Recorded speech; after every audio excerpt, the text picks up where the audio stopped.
What's up, honey love? What's up, girl? What's up, little honey love? I see you. What you doing, real Sonya? What's up, Sonya? Fat Mama Sonya. What's up, Fat Mama Sonya? What's up, Fat Mama Sonya? What's up, Mayday? Lord Mayday. What's up, boy? What's up, Lord Mayday? What's up, my boy Doc? What you say, Doc? What you say, Doc? What you say, Doc? It's my big boy, Doc. What you say? All right. Welcome back to another week, another episode of Game Dog Talk. And of course, we got the panel, you know what I'm saying? The legendary schoolboy, Mr. Richard Garcia, is not with us today. He's enjoying time with his family. But we have the legendary only in America Kennels, my brother Bakary. How you doing, brother? What's going on, brother Kev? And much love to our awesome chat group. Yes, sir.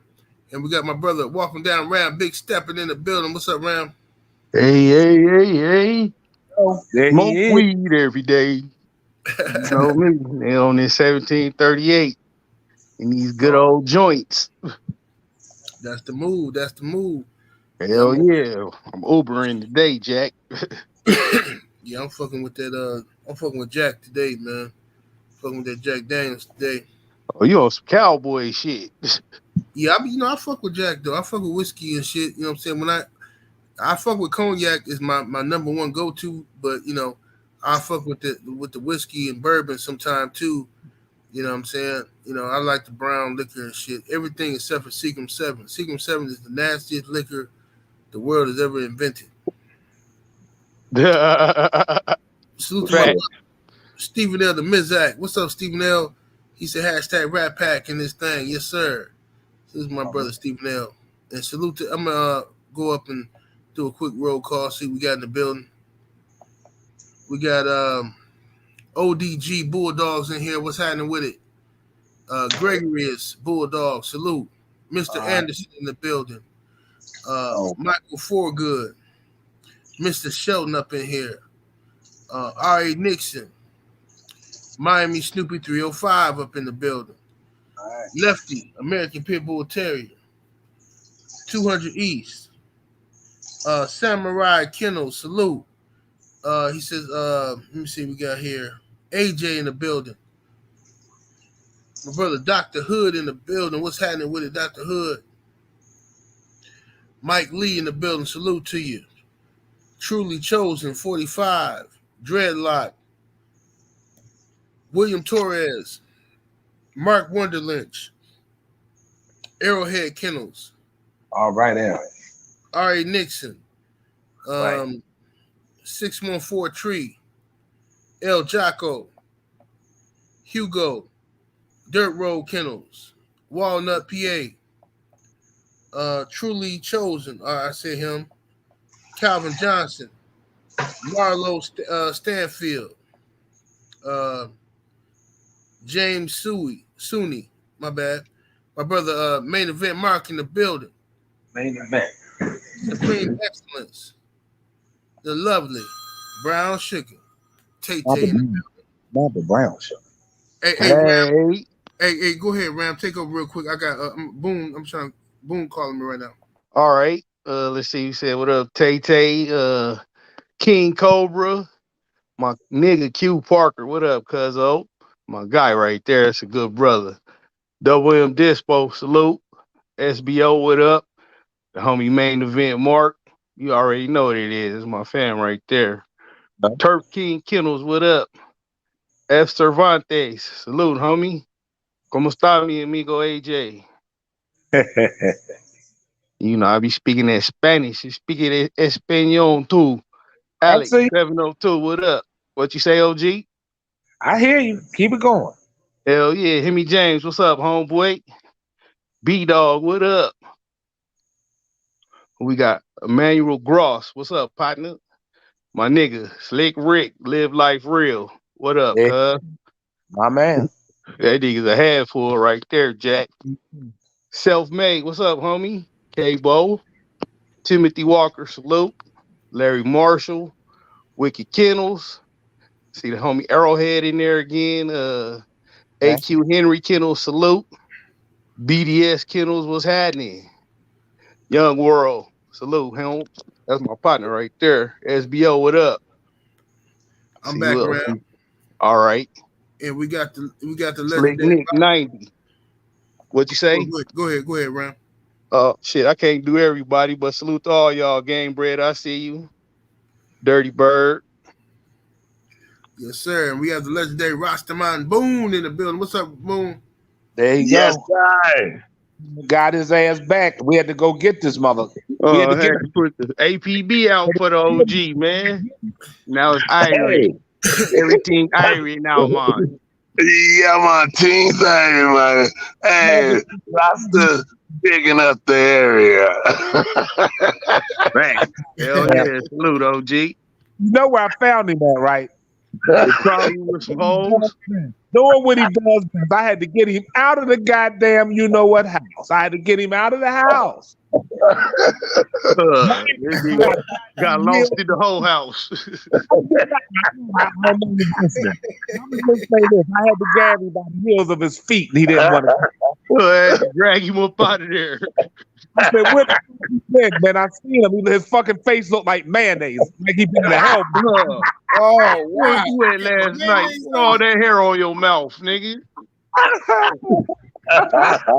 Well, hey, y'all crazy. Say something for somebody else, man. Everybody else like pussy too. Hey, nigga. but I miss y'all brothers, man. Hey, it's all good. And I miss the pounder, man. I just want to say, in life, this journey, man, is, it take you a lot of places, man. And sometimes places you don't want to be and places you do want to be. But the fact remains is when we love humanity the way we do and we respect it, bro, don't nothing but good things come to it, brother. You know what I'm saying? Yes, sir. So one of the best things happened to me, man, is dealing with y'all, brothers. So I give thanks and praise to the Most High for linking us up. And then, all the people that love what we love, which is the dogs and, man, Tay-Tay, sweet Tay-Tay and all the other things. He had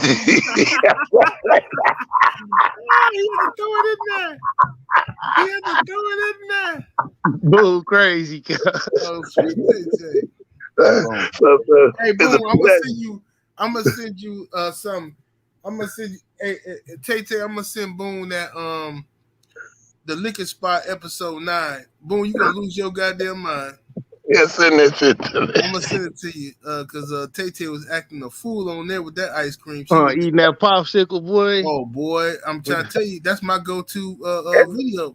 That's like some of that old school HBO porn where they don't show you everything, but you get enough just to get the nut off. I'm trying to tell you. No game. Proceed on, man. Mm-hmm. Yes, sir. We're finna get to these questions here. We got, you know what I'm saying? We got some good questions this week. You know what I mean? So let me pull them on up. All right. Question number 1. What are some ways to add strength without adding bulk? Let me ask you that, brother Boone. I think anytime you're dealing with muscle, and conditioning, the purpose of conditioning is to enhance the look and the being able to be mobile and flexible enough to, extend yourself and have that agility. You know what I mean?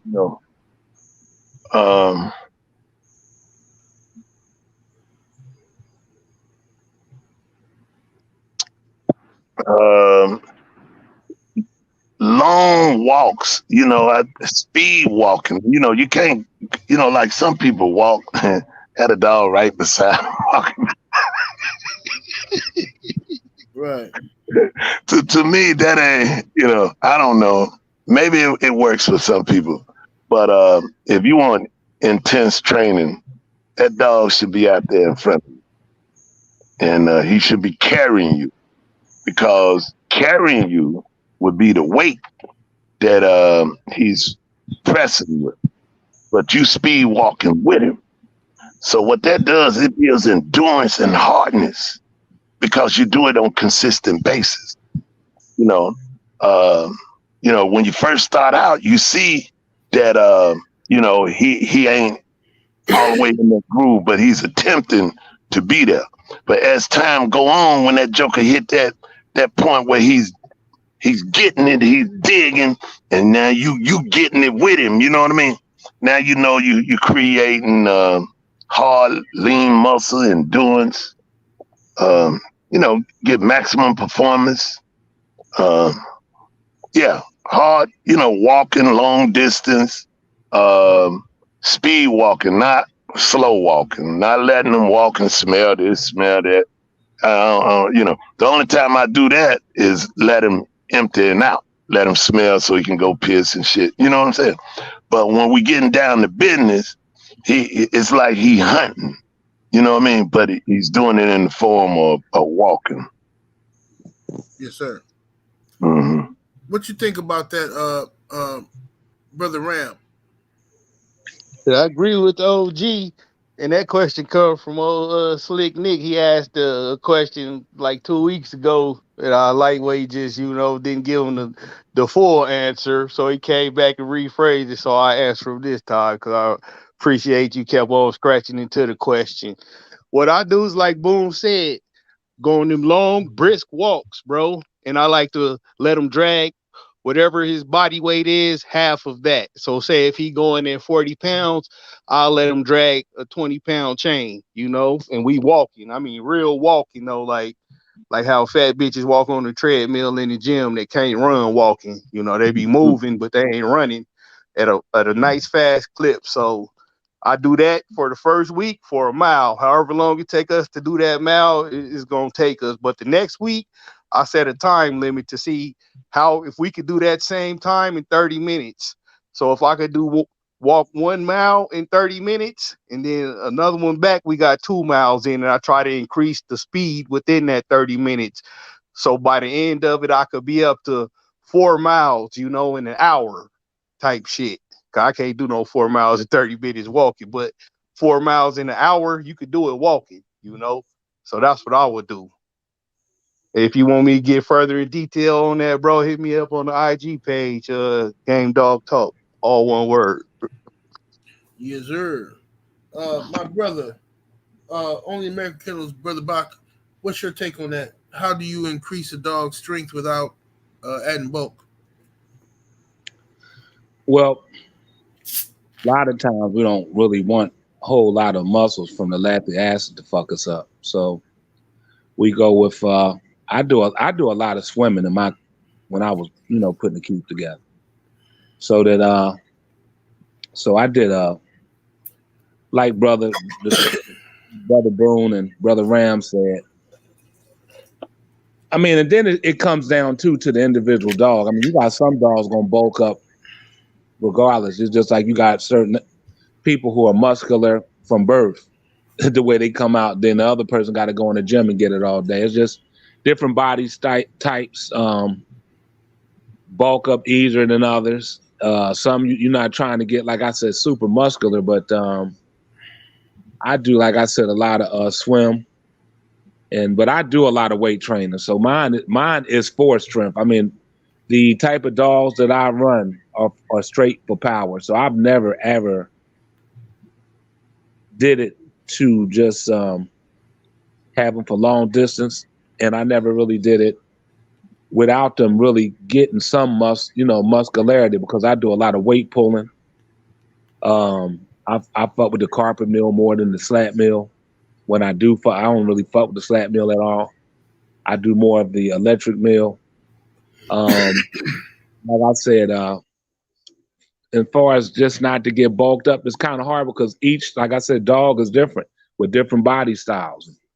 You know what I mean? So only thing I can say is what I do, but I can't really tell you how not to bulk up.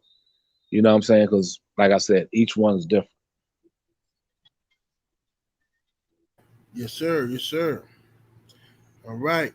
So let me What go. you got on it though, Kev? Shit, you know how to fucking work a dog, nigga. You got to answer that one too, Kev. Well, I don't really know too much about these dogs. I am just an interviewer. But if Cut the shit. I am allowed to answer, I will say I would agree with what the brother said about walking. These dogs naturally put on uh, gain strength, and just from you walking them and allowing them to pull, they're gonna increase their strength as well. You know what I'm saying, without putting on excess muscle and all that kind of extra shit. But just walking them and letting them pull, because we've been taught, don't let a dog pull when you're dealing with other breeds. Don't let the dog pull you. You snatch the dog back so that you can maintain your dominance over the dog and the dog, all that kind of shit. But with these dogs here, you want them to work themselves as they're walking. Everything is has to be meant with a purpose with these dogs. You know what I'm saying? What you feed them, when you playing with them, use every opportunity as an opportunity to work them. You know what I'm saying? So I think, like you said, like Brother Boone and Bach, and you just said, walking them and putting some resistance behind that is a good idea. You know what I'm saying? To increase their strength, letting them pull a little bit, letting them tug while they're doing so. Um, that at least that's what I do. You know what I'm saying? All right, let's get to this next question. Um, can you use pasta for a weight gainer for the winter months? Good question. Go to you, brother Ram. Yes, sir. That comes from the good brother, CD Sean. He was asking because normally we say, don't feed too many carbohydrates when you conditioning one, and he thought it might have an adverse effect with just daily feed. But I'm like, I told him you go ahead because where you at, it get cold as fuck. So carbs is actually your friend in the colder months. I'm guessing. I don't live where it get like freezing cold, like where he stay at. To me, fucking anything under fucking 70 degrees, it's jacket weather. You feel me? So I never really had that issue, but I do understand in colder climates, sometimes you got to put some extra shit in there to keep your dogs alive so they don't just go into a catabolic state in the middle of the night and start digesting their muscle for life sustaining fuel so they can just stay alive. So I told them, yeah, that's fine. You, especially if you just feeding them and you housing them in the winter, you ain't doing nothing with them. Let the motherfuckers bulk up. But again, I don't come from where it's cold, so y'all brothers get snow. Y'all could answer that better than I could, as far as it would have an adverse effect and all that shit go.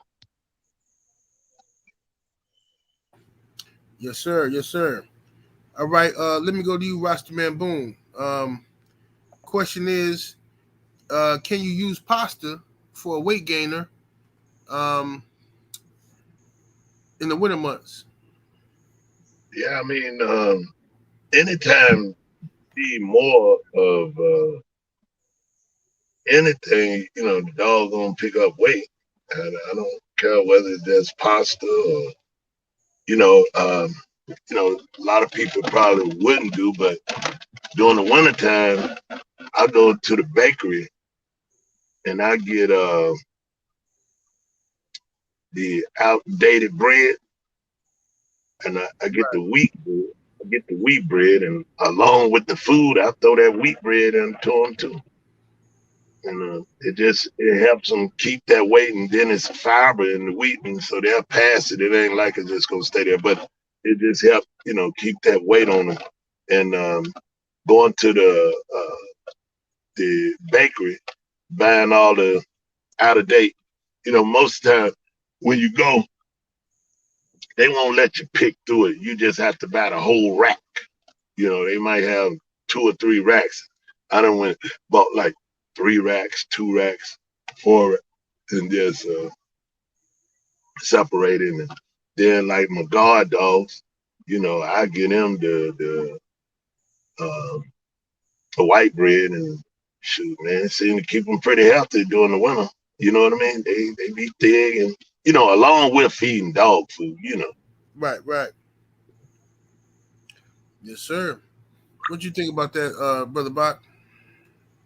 Like Brother Boone said, of course you can use pasta, any, good carbohydrate. I'm like Boone. It's good to give them the bread. I used to go by and get to the restaurants after they close most of the time and go get all of their cooked grease and use that in it as well. So I definitely add the grease in their food, and it keeps them it keeps them bulked up through the winter. So but mostly, like I said, I use rice. I use rice pretty much, still a carbohydrate, whether it be the pasta or whatever. But yeah, so just to answer the question, the pasta can definitely, add weight, but you want to get more than just that if that's just your other form of trying to, keep them through the winter. Especially depending where you live. If they outside on the chain and it's getting like 20, 30, and you know what I'm saying?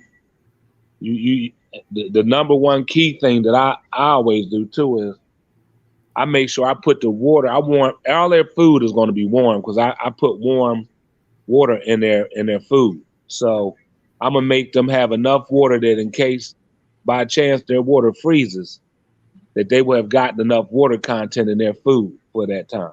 You understand? So sure. Add like 4 cups of water in their feed. Yep. But pasta, yes, that and any other form of carbohydrates and fats will help through the winter. Yes, sir. Years ago, people used to use cornflakes, and I think people still do use it. Just you don't hear a lot of people talking about it, but right.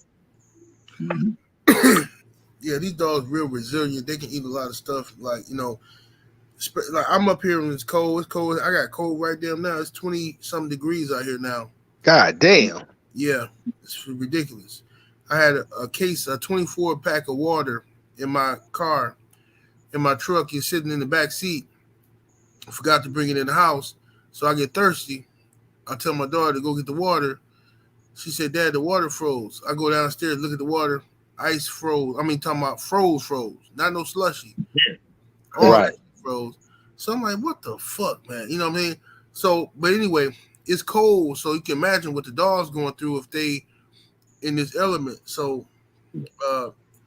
yeah, just increasing their calories is good because unused calories turn into stored body fat, regardless of where the calories come from. Sometimes I give them direct fat from animal products like duck fat. I might give them duck fat. I might give them chicken fat. I might give them whatever, beef, fat. Like Bach said, I might do something special for them. Like I might save the grease from the natural grease, the natural fat from some chicken I done baked or something. Pour that shit into their food for them and shit. You know what I mean? Whatever. Give them that extra stuff, and then the carbohydrates turn into sugar, and unused sugar turn into fat. It all boil back to fat and stored body weight and stored energy, and that's what you want for them, because they're gonna shiver and shake a lot of them calories and pounds off from being cold. So you want to make sure you feed them enough to where when they shiver a lot of that off, they're not losing no muscle mass, but they just losing the fat, you know what I'm saying, that they already eating. So that's what I try to do, at least out here. And I got this other product, I think it's called Miracle Vet. It's called Miracle Vet. Yeah, it's made out of fish oil and some other stuff, but it's a little pricey.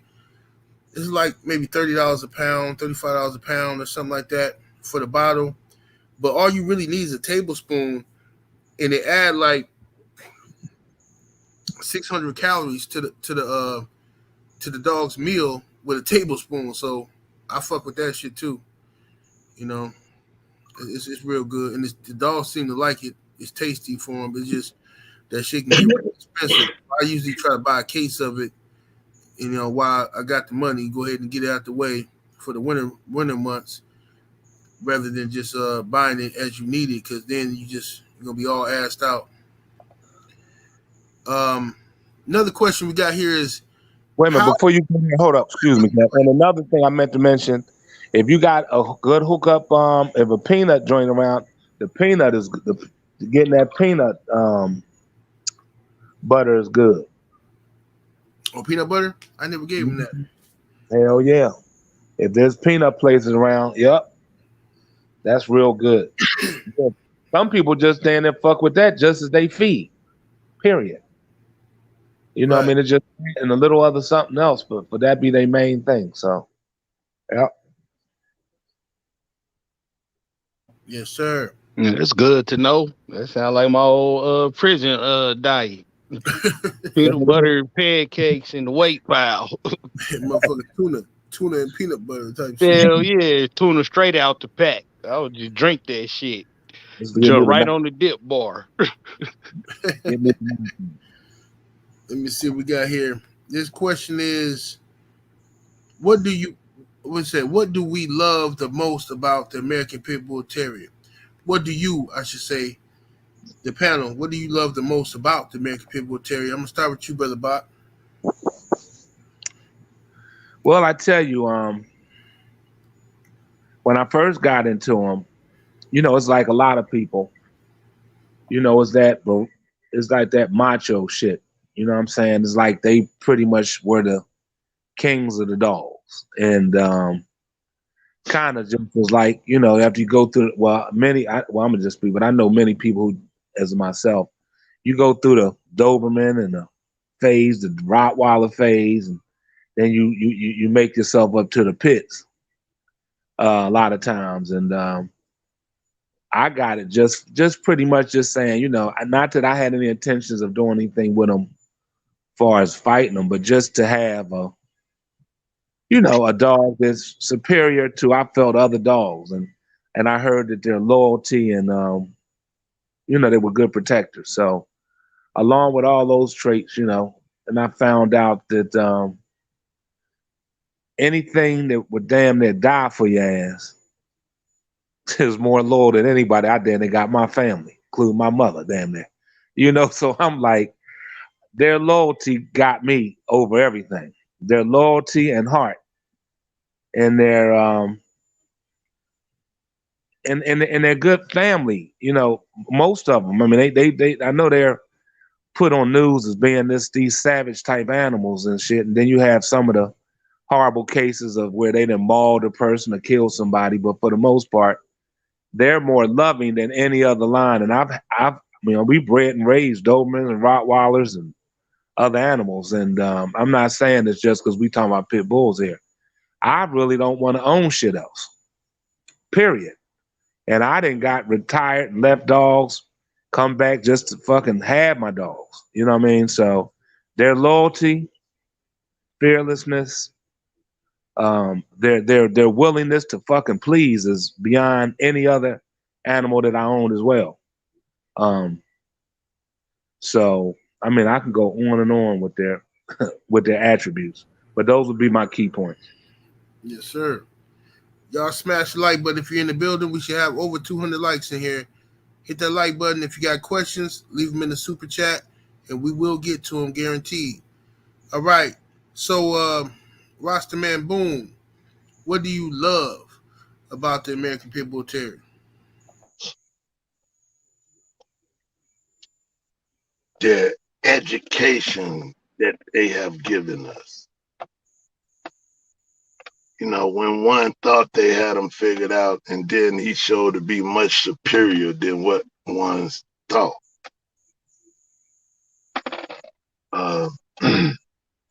We've watched him go from the streets to even in the professional realm. And from the farms to the backyards, the education of this dog is, I mean, it's like, and then the people, you know, that has been amazed and amused by this dog. The education that has given, you know, the amusement, the want to know more in detail, to scientifically try to create, you know, certain characteristics, to get a certain look, to get one to produce a certain way. I mean, its education has been so filled with joy, happiness, laughter. And, you know, there's been some foolishness along the way too. But, you know, it just has offered so much, man. And, you know, I don't know if, you know, no matter what I done been through in my life, I don't know if I was in the rest home, I'd tell the pretty little young lady, bring the pit bull on up here and hang out with me. You know what I'm saying? Right. You know, that kind of love. You know what I mean? See, some people fall in love with money and a whole lot of other different shit. But one thing about the dogs, they ain't never cussed me out. The dogs, they ain't never taken me. The dogs ain't never been in my face, say this, say that, and then it's something else different elsewhere. The dogs ain't never did that shit. Even the motherfuckers that quit. You see, they education. See, some people get stuck and they can't see past the broader perspective of the bulldogs. They can't see past that because their mind don't go that far. But brother, these dogs have enlightened us in ways that we haven't been. And the sure and the pure love to be a part of them, to socialize. You know, look at the brothers be fabricating lies and all kind of crazy shit. You know what I mean? Look at all the crazy shit. But then you turn that page and you look at all the good shit that's done happen. Good people coming together. Good families meeting one another. Families congregating, we eating and we chopping it up. We go back and we laugh with our other buddies and friends. It just man, and it's still doing the same thing. I don't think it'll ever stop because it's a joy. You know, like when you was in school, you sing that song. I got that joy, joy, joy, joy down in my heart. Hey, down in my heart. Hey, down in my, I got that joy. Well, I got pit bull joy down in my heart. You see? And yeah, man, they give you something, you know, and it's something for everybody, you know, but it's just how you look at it, you know, because you can get blinded, you know, but the spectrum is real broad dealing with the bulldogs. Go ahead, man. Yes, sir. Well said. Welcome down, Ram. What do you love about the American Pit Bull Terrier? I love these motherfuckers because it represent us as a whole, as a country. We a warring ass country, and we got the best motherfucking refined warring ass dog for the last 200 years. It's been the American Pit Bull Terrier. We fucking show up at your shit. Oh, you got gold? We need that. Oh, you got land? We need that. Oh, you fucking with the homie? Let's line that up. Now you replace the gold, the land, and the homie with, oh, you got a champ? We need that. Oh, you got a grand champ? Run it. Oh, you trying to make champ? We finna stop that. That's the fucking pit bull. That's us as a whole. Even if we can't stand each other, be it through racism or whatever, we're still that. I hate that motherfucker, but he got some good ass fucking dogs. Motherfucker will never be able to lie on the good dogs. None of that, you know. Even the bad dogs, you know, they fucking bad dogs. And most curs, it take a bad motherfucker to cur out. That's us, America. You feel me? As a whole. And that's our dog. That shit should be a fucking or flagship animal still, as opposed to being something that's frowned upon. Motherfuckers don't want to admit that truth though. We come from a warring ass society. Our dog should reflect that, and it does. And that's why I love them, because the truth always gonna be the truth with these dogs. The pit gonna tell you the truth, and the pit dog gonna tell you the truth about everything you want to know. That's a fact. Yes, Got sir. that. Well said. Hey, around maximum people, are you ready? Yes, sir. Hell yeah, scratch right to the throat. As soon as you say face your dogs and release them. Yes, sir. Release. And what I love about these dogs, man, I was raised around these dogs. The first, matter of fact, the first dog I ever seen or remember seeing was the American Pit Bull Terrier, because my grandfather had them, and I just thought that's what a dog was. You know what I'm saying? And I always loved the dogs. I never had a bad experience as a youth with these dogs. I never got attacked by a dog or nothing like that. You know what I'm saying? But I love the fact.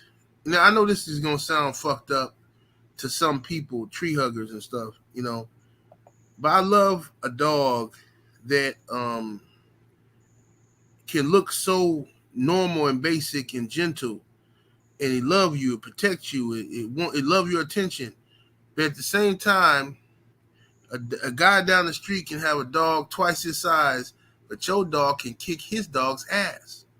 I love it. I'm saying, I know it sounds fucked up, but I love it. You know what I'm saying? I just That's love that it. bravado. You gotta love it. I love it, bro. And that's just what it is. It's like seeing a beautiful woman that can act like a good woman, conduct herself like a lady, but she get in that bedroom with you and she know exactly what to do and how to do it. You know what I'm saying? Love every minute of it. You know what I'm saying? And it's something rare. So I fucks with the American Pit Bull Terrier very heavy. That's just my dog. I like other dog breeds, but I don't like no dog like I love the American Pit Bull Terrier. You know what I'm saying? It just ain't gonna happen. You know what I mean? The rest of these dogs is, you know, they might serve a purpose, guard dog work, or other things that they can do good. They smart and all that kind of shit, but you know, whatever. My dog kick your dog ass. That's what I do know. You know what I'm saying? Big facts. Another question we got here is what were some of the most intense strains of dogs back in the day? Intense strains, he say. What were some of the most intense strains of dogs back in the day? Let me start with you, Roster Man Boom. I would go. I would say the ZEBO strand and the honey bunch dogs, the Jeep dogs, all of them the same. Got the same. A lot of the same blood. The RASCAL dogs.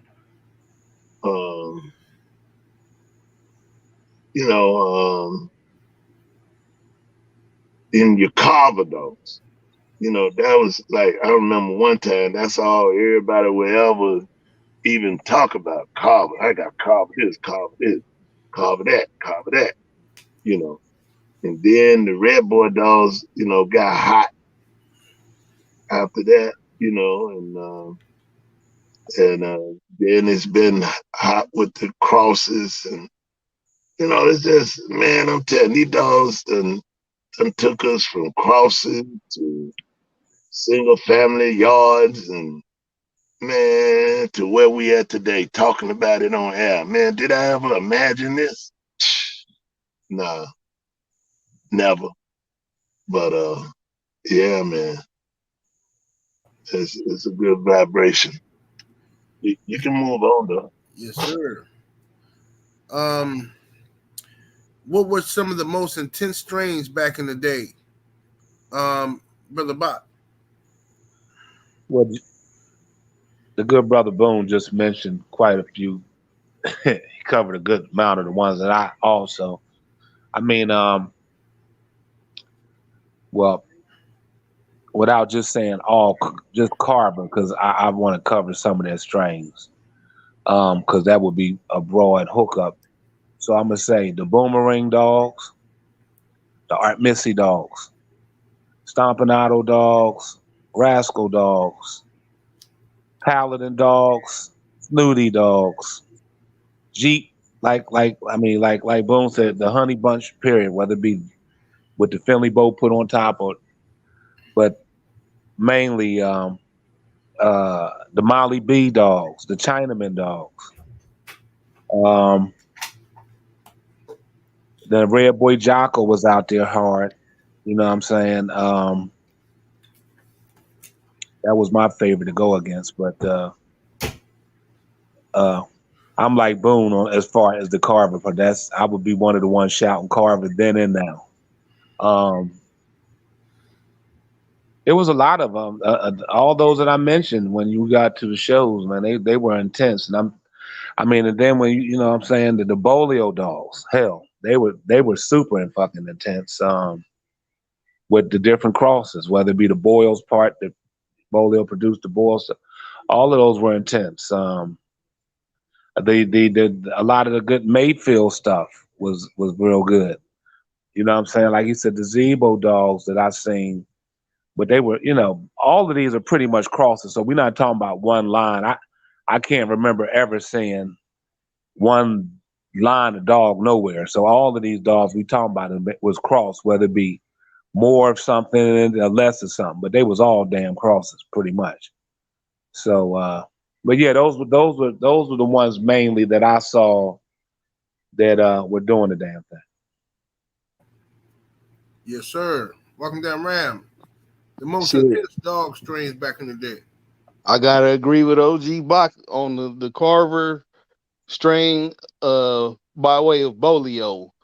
Them is some intense motherfuckers, man. Like I went to Patrick Yard a couple times back in the day, and the ones who fucking distributed those true Bolio traits, like you could just feel it, in they whole little area. It was damn near like a riot was finna jump off. It's just so intense. The motherfucker's so serious. Then you gotta go, the Jeep dogs. Fuck yeah, man. You be like, God damn. Right. The Red Boy shit too. Be like, what the fuck, man? You think they just turned up, but that's just how they are. Them motherfuckers. You be like, God damn. Even if that motherfucker can't fight a goddamn lick, he gonna have you thinking, God damn, this motherfucker serious. He over there taking a serious killing, but he's serious about getting his killing today.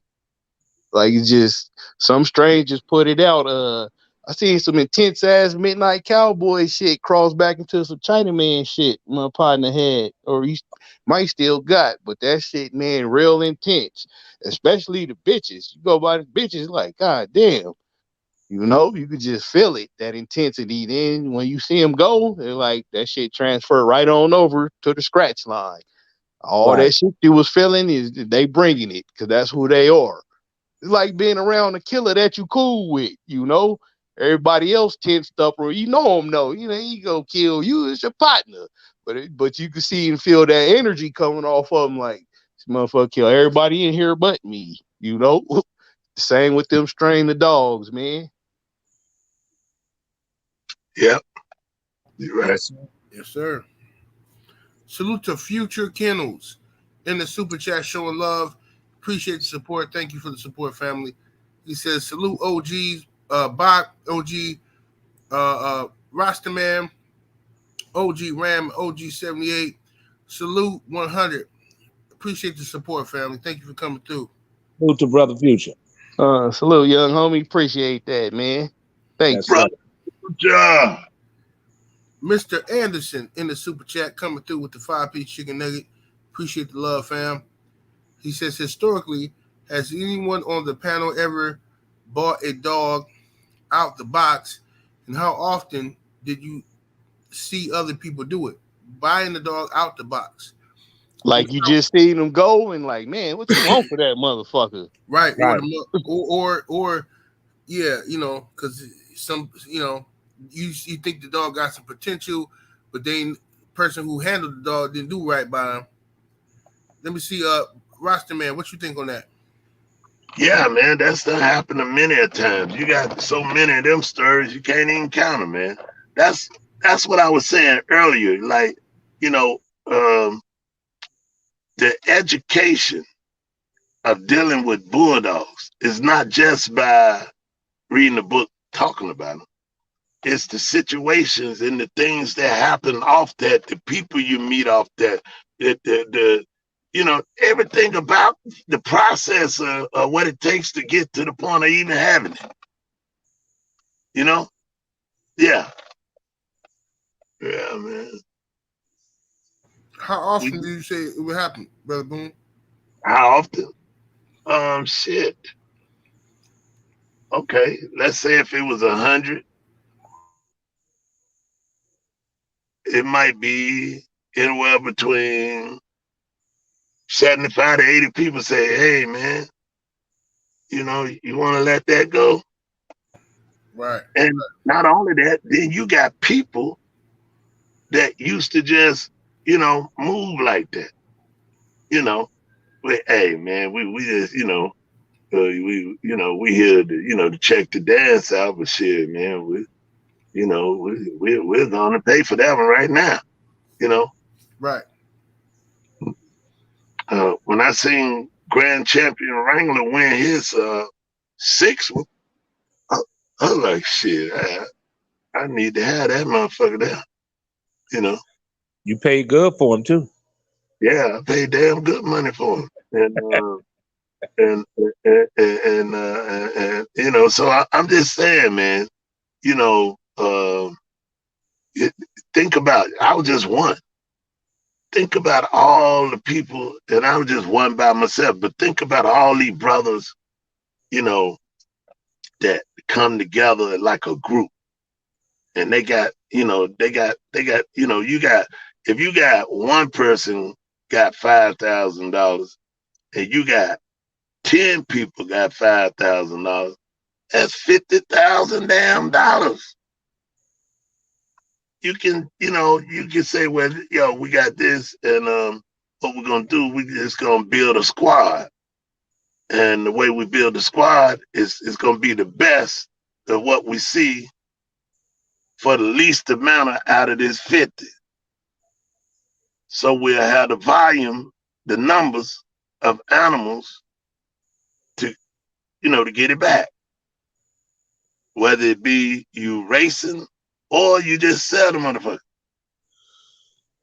It's, you know, there's just so many ways, and it's so much, you know, just um it bulldogs, man. They it's like it's a whole as when we was coming through, it was limited thought. It was limited action. You know, it was real close circles and close outings. You know, you going out of state here, there, but the circle was close. You know what I mean? Right. Right. You know, now, you know, you know, they say the people everywhere, all over the place. You know, so it's different. And I honestly believe this right here. I am thankful to have come through in the time frame, in the year frame that I come through in. Totally feel blessed and appreciative for the good moments, the bad moments, and moments. But I wish everybody, as well as the old timers before us, wish we could all see it in their era. Because this era is altogether a whole different vibration. You know, where our era, it was more like, you know, like loving vibes for the dogs, you know what I mean? Right. You know, the era we in now, you know, far as the world, talking about the world now. And, you know, it's like we're in a mad world, man. It's like everybody want to be mad about something. Right. You know, and that's not good because we got kids that's going to school, grandkids that's going to school. So we out here pushing this madness. They take that foolish shit to the schools and shooting up the kids and all this old dumbass shit, man. And, you know, and people, you know, and we all feel bad for both sides of the family because, you know, nobody don't want to see nobody kid do nothing like that or go through anything like that. You know, we all feel bad, but I'm just going to tell you the honest damn truth. When a person go shoot up a place like that, killing kids like that, man, we need to get a fine squad and do the same damn thing. Big facts. I'm totally on board with that. Sign me up. Yep. Because you can't continue to let these people keep doing this shit, and man, it hurts, man. When I hear this stuff and I see this stuff, man, it hurts so bad, man. Cause man, you know, man, that's a crucial vibe. Yes, sir. It's crucial. So yeah, man, we got to get back to demanding, teaching, and whooping their ass to make sure they understand the order they have to walk in. You know what I'm saying? Right. Yeah, because when they took all that after school, now you allow them to run. They just doing anything. However, they just you know, just out of order, man. Totally out of order. Right. You know, we got to get some order, and order has to be bestowed, brother. It needs to be order in the house. We got the greatest country in the world, and we around here killing our damn self. You know, it's killing 9-month-old babies. Man, come on, man. What is it, man? Why? You know, it just don't make no damn sense, man. It don't, man. And it really hurts to hear a parent have to go through that, or a family, man. You know, it saddens me, man. It really do, man. It's like, man, you know. Yes, sir. Where's the love for humanity? Where's the love for humanity, bro? You know, I don't care what problems you have with any goddamn body. If you man enough to go toe to toe with that motherfucker, go do it. Some of my best friends come from us squabbling up every day. Yeah. If you man enough, you goddamn, because sometimes you win, sometimes you lose, but go do it. You see what I'm saying? Hell yeah. Ain't nothing wrong with losing either. Even my tough ass got losses on my record. Shit. Yeah. Beat me up before. Yeah. And if you ain't satisfied and you say, damn, you know, I was in there, but I could have got that motherfucker. We gonna run it back until I get one. You might win 9 to my 1, but we gonna fight until I get that 1, goddammit. Yeah. You know, and then we can live and keep on moving, bro. But when we go down, we gunning one another down, we shooting one another down, we blazing up the fucking neighborhood. Man, you fucking up the goddamn neighborhood with all that hot ass shit. The bitch boy shit, man. Got the fucking neighborhood all fucked up, everybody fucked up with that bullshit. Hell yeah. Back in the day, when you were fucking up the neighborhood, niggas got rid of your ass. Right. Big facts. Man, we couldn't even spray paint on the wall in my neighborhood. You finna get a DP, homie, and you got to paint over that. You tripping. You fucking up shit, man. We see, we got to understand that there has to be an allegiance just to what's right. And you don't have to know somebody to do right. You need to do right because it's in your fucking heart. It ain't cause you know a motherfucker. It don't matter who it is. You do right.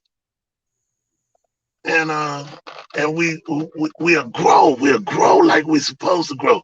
But now, you know, it's all this, man.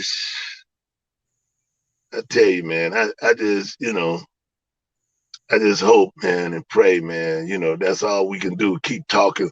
But more of us need to talk. We need to grab these kids and let them know, look here, you committing genocide on your fucking self. Your own damn people. You killing the mamas, the daddies, the babies, the grandmamas. You know, I know a lady got shot and she was just keeping the kids and fucking got killed. God damn. She ain't have a damn thing to do with what the hell went on. It's unreal, man. Look, I'm telling you, we done been in places and we was outnumbered. And Joker felt my homeboy, old lady ass. He looked at me, I looked at him. I said, shit, it's on. Fuck it. And it was 3 of us against 10 motherfuckers.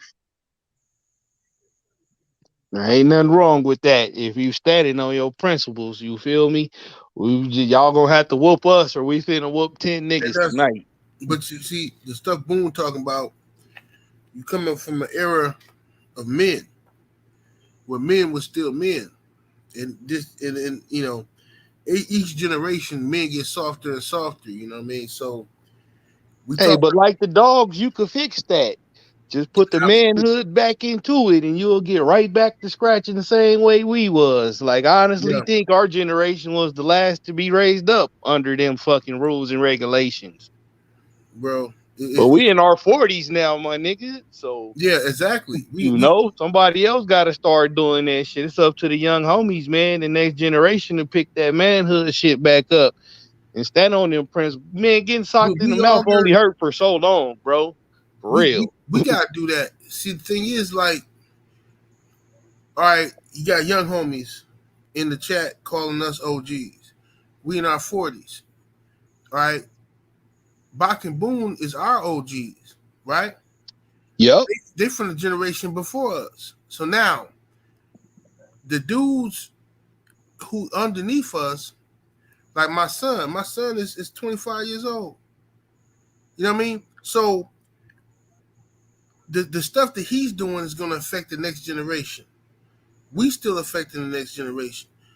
A lot of these guys that's out here shaking and moving, man, they lost because men.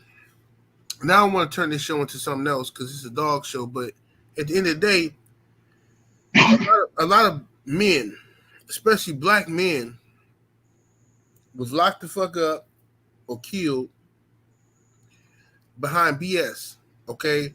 And that left a lot of babies out here with no daddies and no guidance, no instruction. You know what I'm saying? And it's a fucked up state. It's a fucked up situation going on right now. And you know, you try to talk to these dudes, like, I had to get up every fucking Saturday. Every Saturday, I'm thinking, I'm finna get up, watch cartoons. My daddy get up, me and my brother go outside, rake the leaves, go shovel the driveway, and go shovel the neighbor's driveway. And I'm thinking, like, what? For what? Why I gotta shovel their driveway? Who the fuck are they? Why I got? I'm thinking all these questions. I'm being treated unfairly. You know how dumb nigga talk. This ain't fair. I'm being treated unfair. Why I gotta work for them? I'm shoveling their driveway. Blah blah blah. What he was teaching me was responsibility, discipline, and pride in your neighborhood and shit like that. Camaraderie As well. And like nowadays, you can't give a little nigga $15 to cut your grass. Oh man, $15 ain't shit, man. What about what if I do this? Give me 25, whatever. I don't even want to go down this path, man. Let's just stick to the dog shit because I'm gonna get mad and motherfucker. Ram, let me ask you, historically, has anyone on the panel ever bought a dog out the box? Hold on. Let me. I knew Bach was gonna cook on it. Hell yeah. Let's go, OG.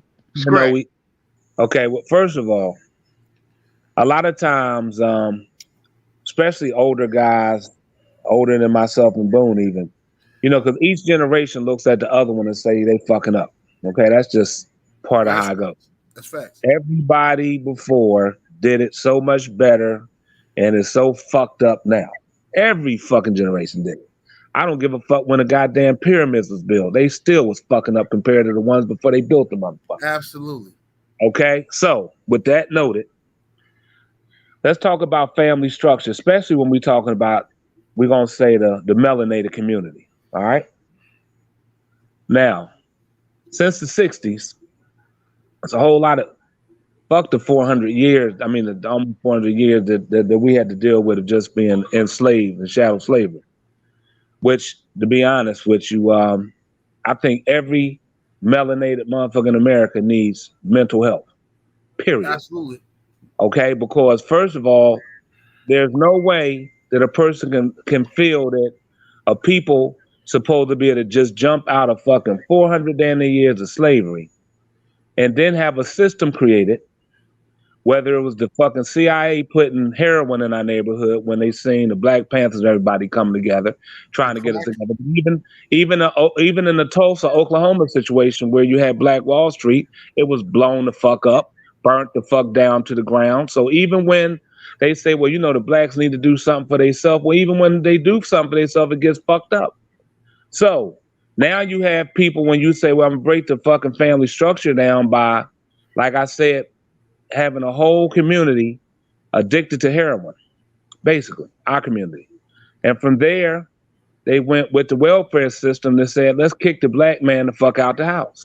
So now the black man's not longer in the house with the woman and children. The government said, we'll take care of them.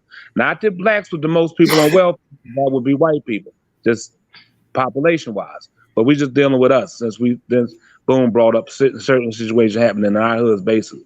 So after that, we had, like I said, of course, it went from overseers to straight officers. So we went straight from fucking slavery to basically the prison system that was created for mainly us. There was no motherfucking laws protect us and not one constitution because we was 3/5 of a human being. So none of us were protected. Don't even act like we the fucking United. We're not even United States citizens, if you want to be honest. But I can take this shit way further. So, okay, now, another thing. So when the fucking welfare kicked the black man out the house, and then we mostly in fucking jail and the crack era came and all that, but then most of our fucking junkies was even going to jail, whereas now that this fucking heroin addict, is fucking with the whole community, meaning whites too. Now they not sending whites to jail for fucking being heroin addicts. They now making up fucking facilities to fucking help them out. That's right. Okay, so we got the drug dealers and we got the fucking drug users in jail. Still, separation of the black family structure is fucked up. Now we look at the people today and we say, well, damn, we got crack babies because there's no father in the house. We got single moms that's fucking young, immature, raising these motherfuckers like friends instead of fucking children. So now you got sons that's fucking feminine than the motherfucker around here with their femininity of being raised by just a black woman mostly. They have no fucking male structure, so they run by emotions. Whereas the father was there, he would have took his son and then let his male lead by emotion. So now we got strong ass 6 foot, 300, 200 something pounds of muscle in the street with feminine characteristics. Okay? Running around here emotional. So now you killing, and then we already had a self-hatred shit that was already placed on us. And they just doing it at any type of division that be created, whether it be gangs, whether it be just even Latinos and blacks, not even understanding where the fuck most of the Mexicans and Latinos came from. Don't even know there's just so much bullshit that we dealing with, even within the melanated people. Okay, so then we say, well, these children, they acting fucked up. We got women out here half naked, twerking their ass off. What the fuck do you think they should be doing? They are mentally fucked up, bruh. And it's gonna take way more than somebody just saying, man, we need to get it together. It's gonna take something catastrophic for us to get this shit together, bruh. I'm telling you, it is 400 years of fucking mental fucking instability, and it's not been dealt with. So when they talk about some goddamn the people who go to war, they got to come back and they got to get on programs. Well, it's no different in the trenches we live in most of our goddamn our hoods. The same shit. I done seen more killing than most people seen in the fucking Iraq war. So did you, Boone. So did you, Rain. Facts. So did you, Kevin. Okay, shit, I done grew up in a fucking violent ass house. That's right. Seeing my mother get stabbed when I was 3 by my own daddy. So I'm just saying, I'm just being honest. So we all traumatic. That's why I went to college and got a degree in psychology just to fuck with my own head. You understand? So it's so much shit that we have to deal with before we really point the fingers at these young motherfuckers, because it's our old motherfuckers who got fucked over, and the young people are just a product of what got fucked up years ago. Okay? Absolutely. That's right. And yeah, man, and that's real talk about, you know what I'm saying? Yeah. Go ahead, brother. Everything you said is correct, Bob. Right, brother.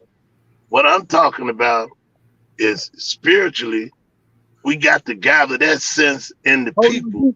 You said, I'm sorry, excuse me. You said you was excellent. Everybody was excellent what they said. I'm not here to negate anybody's point they made. It's beautiful. I just bringing the origin of why we're here to the people that may not understand, because we have people who are not black and understand how, you know, Benzo, you brought that up. That's all I was saying.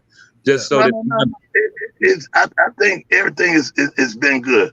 All I'm saying is we, as of today, because we can't change what's done already happened, but what we can do is try to gather the people spiritually so that we can, you know, make a difference, you know, start working on change, because something has to be done, because right now it's out of control. And it's not just started, it's been set, placed, and pushed. You know, everything you said is spot on about what has happened.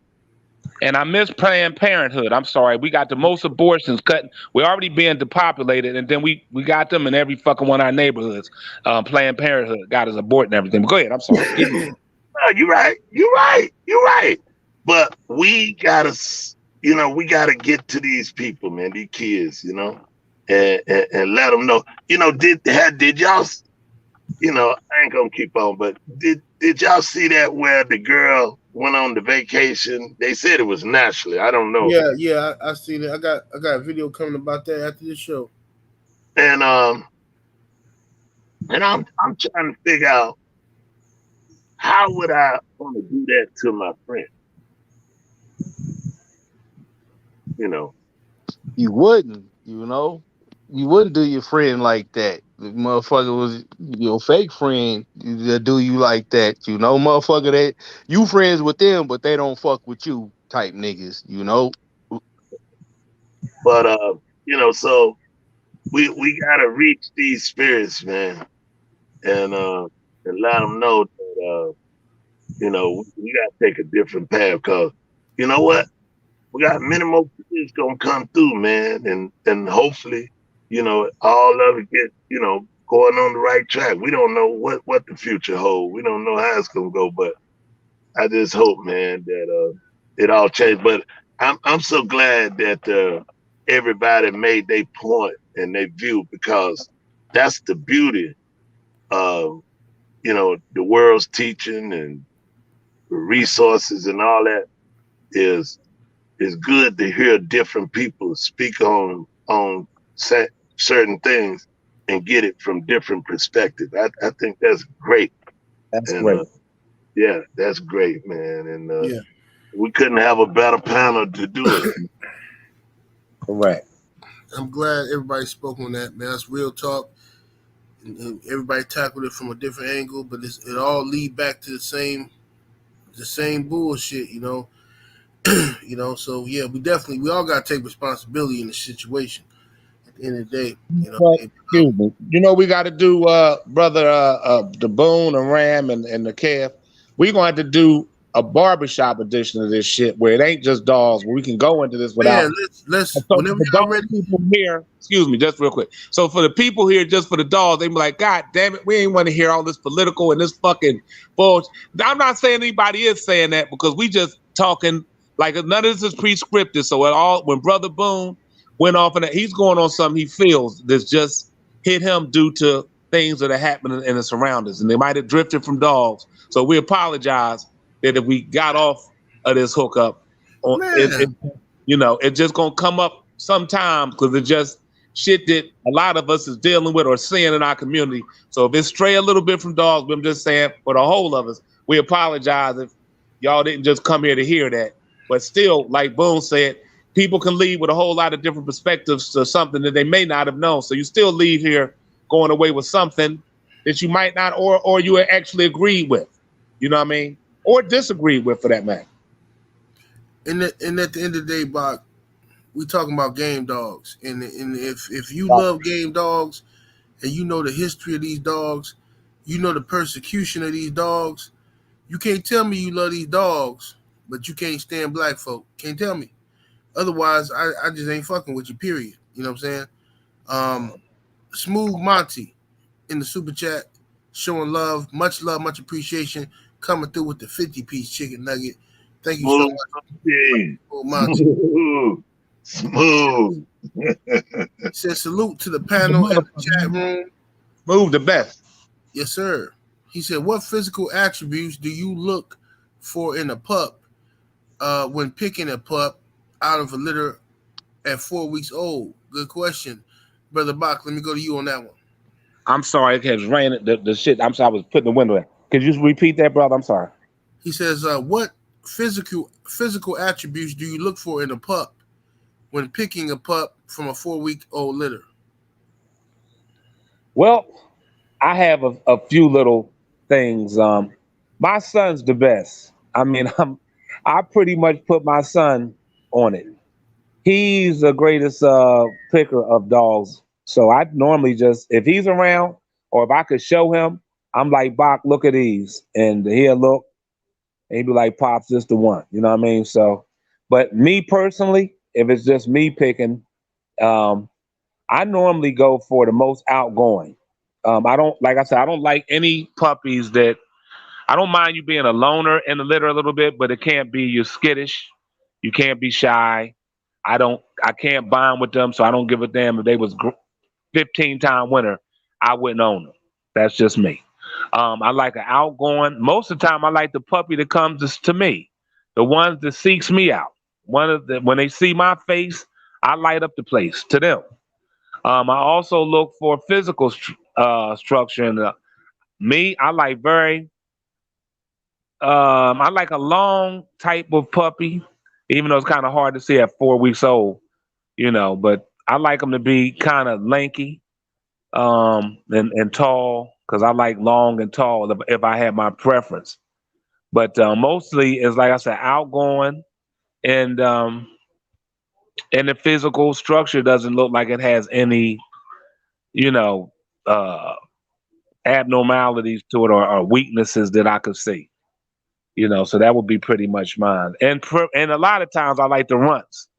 So, you know, and a lot that's my favorite. So if I say my favorite too, if they have all what I said that I like, it'd be the runt. All right. Yes, sir. And also salute to my brother Smooth Monty. He said Smooth Monty. Let me make sure that I didn't misread that. Let me make sure I didn't misread it. He says, for Brother Mark on death row, Smooth Monty with $100 in the cash app. Much brother, love. We're gonna make sure Brother Mark get all the proceeds next month before Christmas. We're gonna We're gonna try to send him something to make sure he have a happy holiday. You know where we at with him now, Cal? How much we got? $805. He will be over. He will be over. Is that including this 100?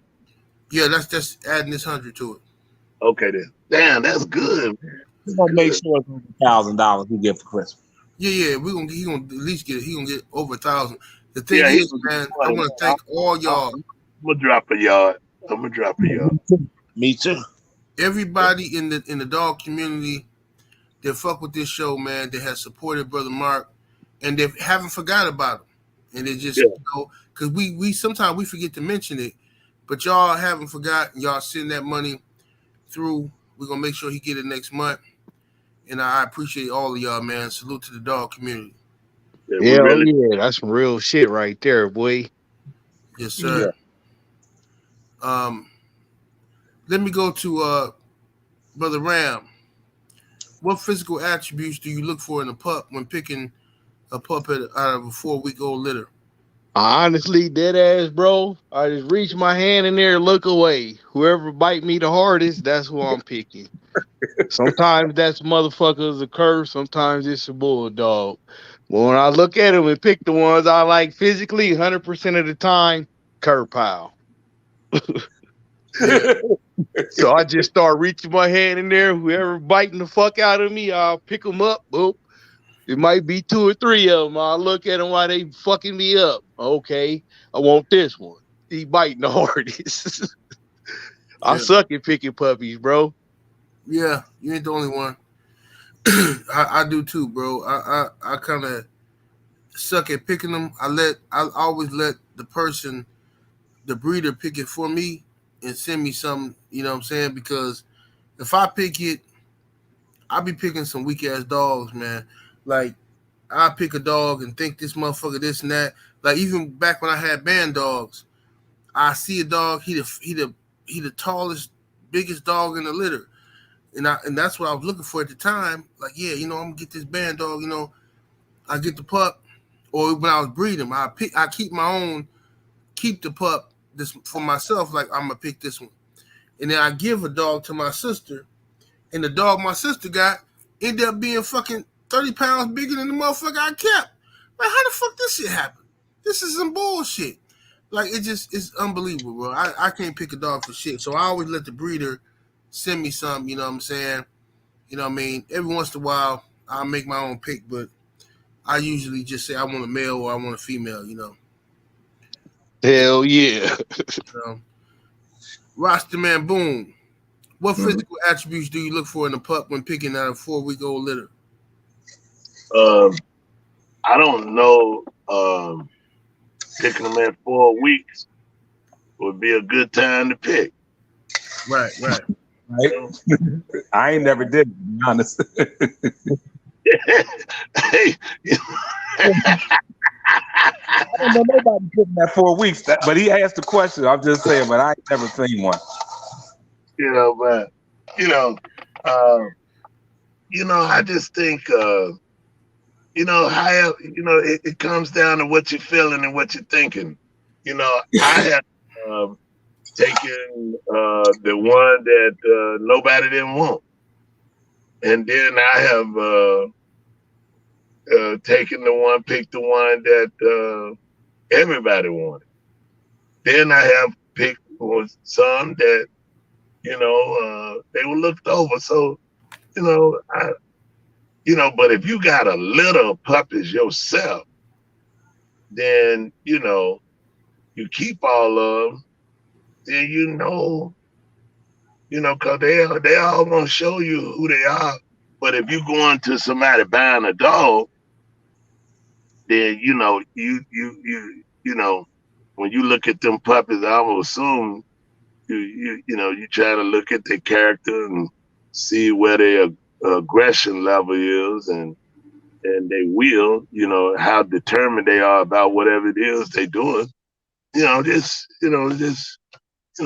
some people want a big dog, some people want a little dog, some people want the runt. You know what I mean? Just based upon how you feel.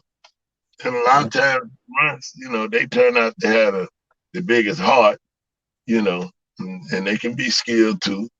So, and then you can have some that wasn't as aggressive, and they turn out to be real good, hunters, and you just, I don't know, man. I guess it would be, how you feel or the bond that you make or the connection that you make with the puppies when you picking it, when you go.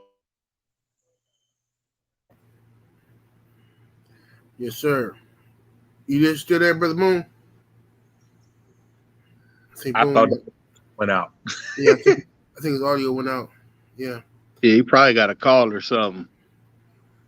Meredith Cabell. Wait a minute. Okay. Oh, I thought somebody said was it time for intermission for the song. I'm sorry. Okay. We got you. We got you. Okay. my brother Meredith Hold Campbell. on, let me put my condom on first. You play it. Hold on. Let me put the condom on. All right. I'm ready. Salute to the homie Meredith Campbell in the super chat coming through with the 20-piece chicken nugget. He says, dog man dude, salute my brothers. I appreciate all y'all effort to give us information. Yes, sir. Now that's one brother who take full advantage of having my number. Any questions or concerns, he will call your boy, man, and I don't mind answering. I appreciate that, you know. I'd rather a motherfucker ask instead of just guessing on anything when it comes to the dogs, you know. Meredith Campbell, cool homie, man. Hell yeah, I appreciate that, you know. I met Meredith Campbell at the meet and greet in Dallas. Meredith Campbell. He look like a black T-1000, huh? Man, this motherfucker look like Terminator, man. That's what I'm saying. Like the T-1000 when he was all metal and swole. Yeah. That's how Meredith looked to me, bro. That motherfucker look like Terminator, man. My security said, "Hey, you good? You good?" I'm like, "Yeah, it's the homie." And nigga intimidated the security. Yeah, the security was shook, man. Meredith Campbell looked like motherfucker. Like, god damn, I gotta fight this big old nigga, man. Right. God damn. Hey, Milo Bulls in the super chat. Appreciate the support, family. Says salute to the panel. The real ones don't mind the real conversation. 100. Absolutely, family. Hey, all jokes aside, Melo, that's a good nigga right there, man. I fucked with that nigga heavy offline. You know, that's a good dude right there, and he got some good shit. Yes, sir. Absolutely. I don't know if he letting any go. I doubt it, but he got some good shit, and he a good dude on top of that. You feel me? So there's some real good motherfuckers in the chat, man. I be fucking with offline. Just regular, everyday men. That's all I require is you be a man, you know? Hey, but check that out, though. Money and magic, XXX. Hold up, honey. No, I'm not your hoe or housewife. What you thought this is? It's not personal, it's business. When you see me, I be fancy underneath it. I be nasty, sharing lace off in my panties. Easy access, ain't no scamming. Got me choking while I'm slurping love potion. From the back type, busted wide open. Got some D-cup titties in a bubble butt. Made his dick hard as shit. All I heard him scream was fuck. Give it to me, bear. Pulling on my motherfucking hair. Pretty pussy pink. Knock it out. Put that ass to sleep. Got his wood all in my back. Come in my stomach with all of them racks. Make his dickhead split up cash. Huh? Now give it to me like you want some more. No Tatiana, that's that bottom shelf quality type of hoe. Taste this pussy, you'll eat something that you never had. Put that chain around my neck and choke me till I'm brain dead. Then throw me all of them bands and cash it out to my OnlyFans. Yes, indeed. Yes, sir. Fuck one of the fruit juices. I will fuck one of the fruit juices tonight. Straight up. Oh, somebody's daughter in trouble. Well, they already know after I hear this song, it's gonna be a good one. That's always. Thank you very much for the lovely lady who's talking about shit all in her back and everything. I mean, that's just a beautiful thing, a beautiful imagery. But anyway, you can get back to dolls now. But yes, sir. God. Salute to my brother Smooth Monty coming back in the super chat with the 10-piece chicken nugget. He said, "Is it time for the intermission break?" He says, "Remember to subscribe to the panel social media and register your dogs with Schoolboy." Yes, sir. Yes, sir. Thank you, Smooth Monty. Hell yeah, Smooth Monty a real one too. That's a good dude right there, man. You know, Smooth. Everybody in y'all areas, y'all should link up and barbecue or something. Just kick the tire a little bit. The whole chat is cool. All these brothers, mostly I talk to on Instagram. A lot of these brothers, yeah, me too. And so I talked. A lot of these is good brothers, man. You know what I'm saying? Yeah, just regular everyday dudes. You know, making their way through life. Ain't no sucker shit, man. You gotta respect that. Right. Because that's hard to find these days for some odd reason. You know. Well, okay, I see some of the chat that's seen one of my fruit juices I put up. I'm gonna start putting up different. I put one juices up the other day on Instagram. So just let you know, they here. And these ain't girls that I don't know. These are girls I deal with. So this ain't some random shit. Oh yeah, Any, you come from the era where you ain't do no dick capping. That shit wasn't allowed. we don't do none of that here. Yeah, that wasn't even allowed. You get laughed off the block doing that. Mm-hmm. Yes, sir. Hey, Melo, I hit you after the show, Brody. Huh? I was talking to somebody in the chat, OG. Oh, okay. Yeah. Okay. I'm Twin trying to get in, but the link not working for him. It, And I don't know why. I clicked on it myself. I just tried it, and it's working for me. I tried to send it to him. Yeah, you try to send it to him, bro, because I sent it to him twice. All right, I'll be right back. Okay. What the hell happened to Boom? We lost him? Yeah, I think Boom must have had some audio trouble or something going on with his connection. Okay. Let me see here. All right, here we go. Yeah, but let me see. Let me get down here in the chat, see what we got going on. Make sure I ain't missing nobody. Okay, we good. All right. Another question we got here. Which were the hardest biting dogs that you've seen or owned? So you can say dog you've seen or owned. Hardest biting dog, Brother Bach. Hardest biting dog I ever seen or owned. Flop Flop, number one. Grand Champion Flop Flop, number one.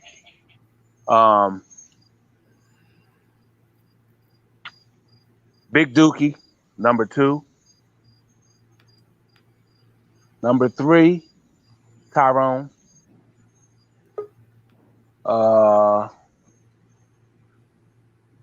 Number four, Grand Champion Hammer.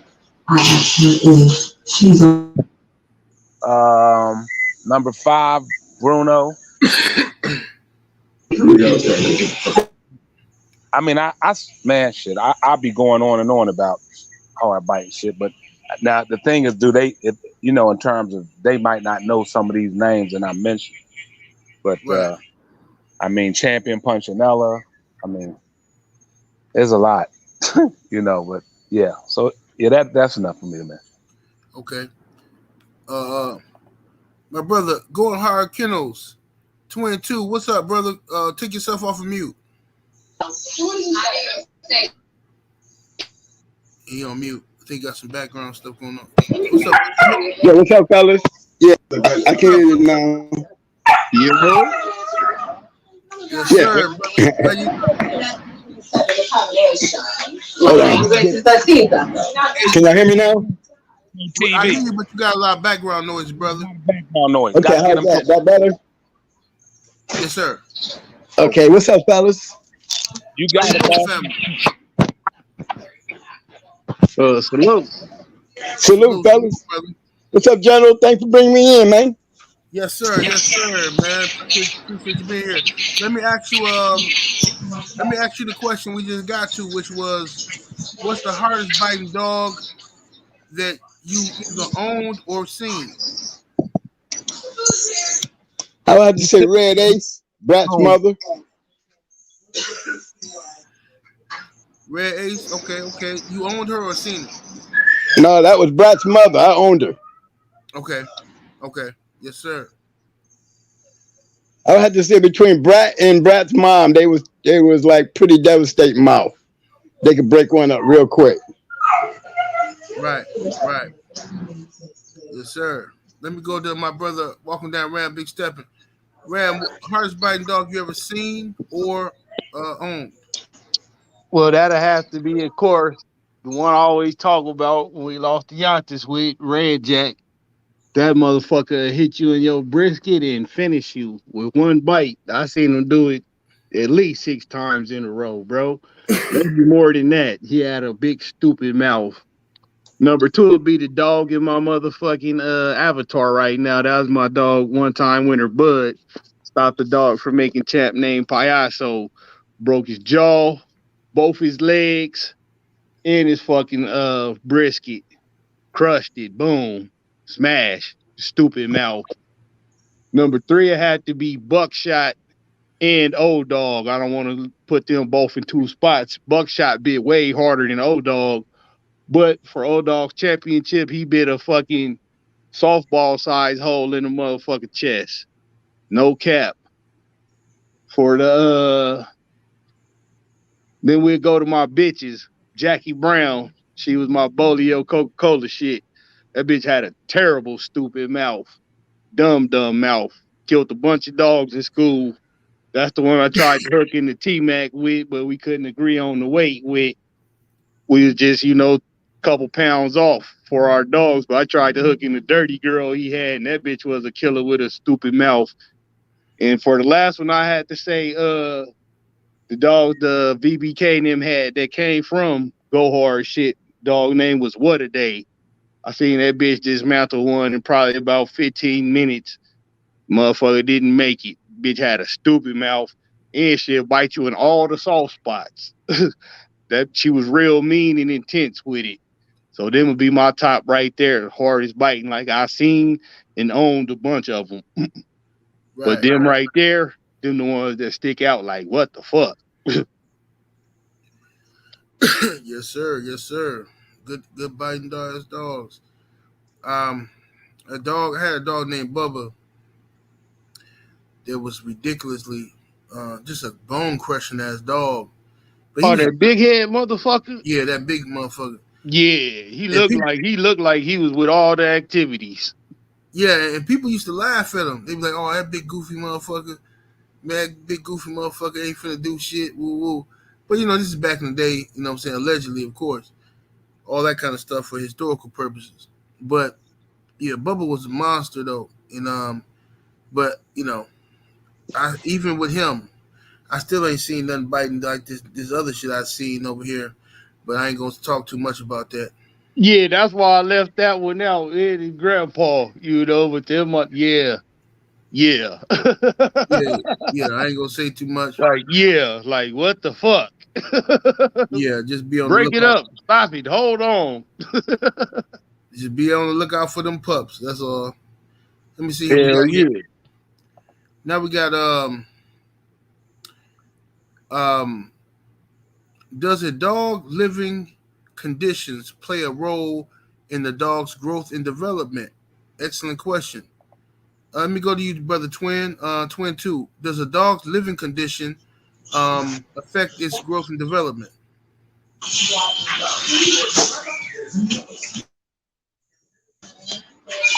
Mike is muted.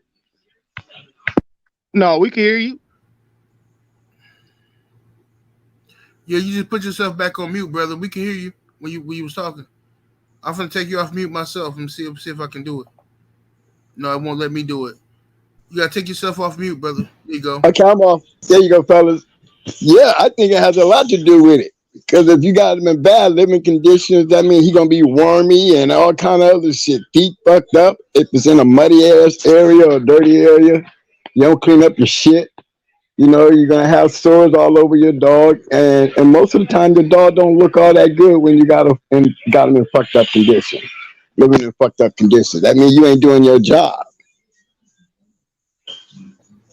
Yes, sir.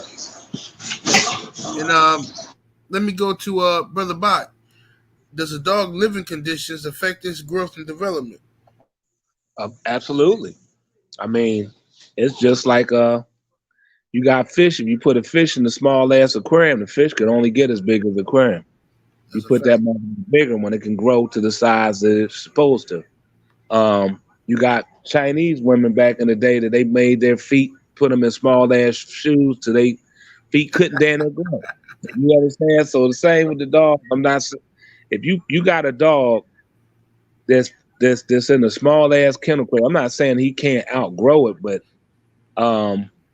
it's like a lot of times our bodies and our genetic hookup will almost adapt to sustain a way of continuing on, and it will, you know what I mean? So I just know for a fact that, just like Twin said too, you got shit even in a lot of muddy ass, fucked up, dirty water and stuff. I mean, we know the health can't be that good to them, and like I said, if you got them, like I said the other week, we talking about in the kennel crates.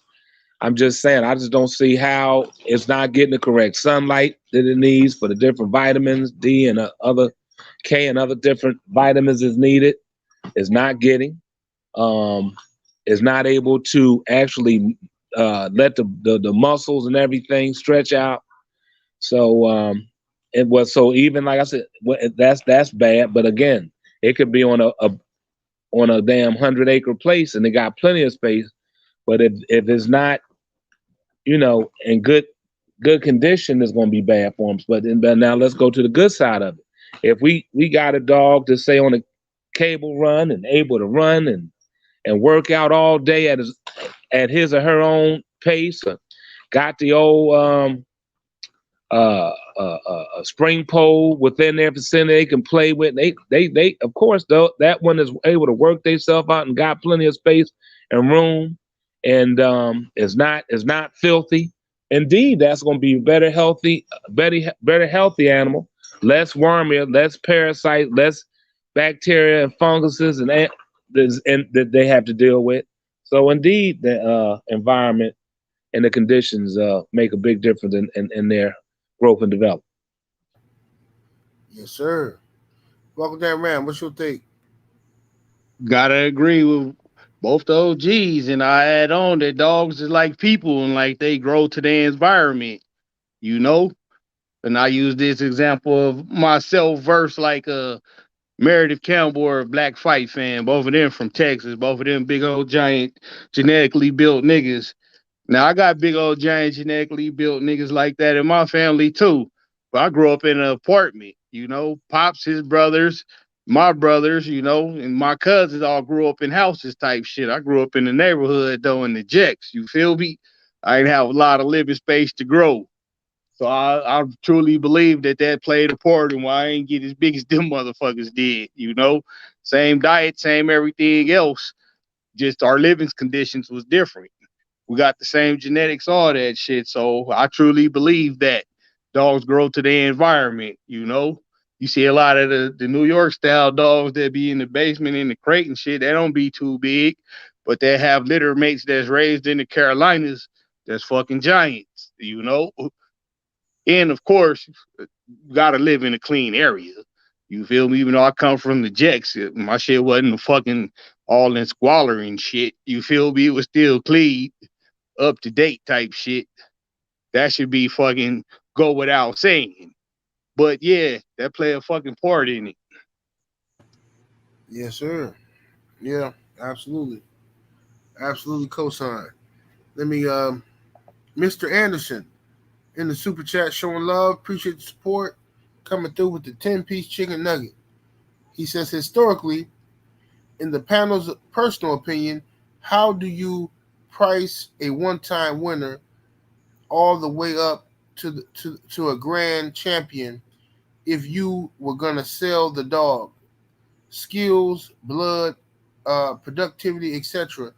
Historically speaking, Brother Bob. I'll give you an example of I had a dog named Happy Day, and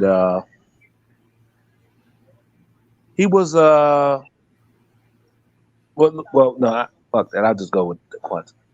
Let's just go this way. The dog itself is going to tell you the price to put on. If you got a average dog, then you can only put average price. No. If you got a dog that's exceptional to an ace, then you're going to get exceptional to ace price. So then, okay, I'll tie back into it. I gave a buddy of mine a dog named Happy Dick, which people know around our way. He was a bad motherfucker.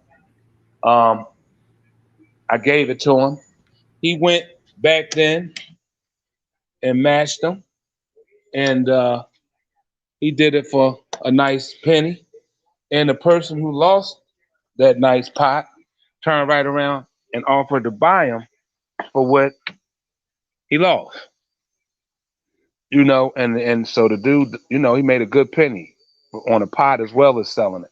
But I mean, when people paying, I'm just saying back then I'm just fuck it. He paid 30 bands for that dog. You know what I'm saying? But I mean, I was offered 75,000 for Tyrone.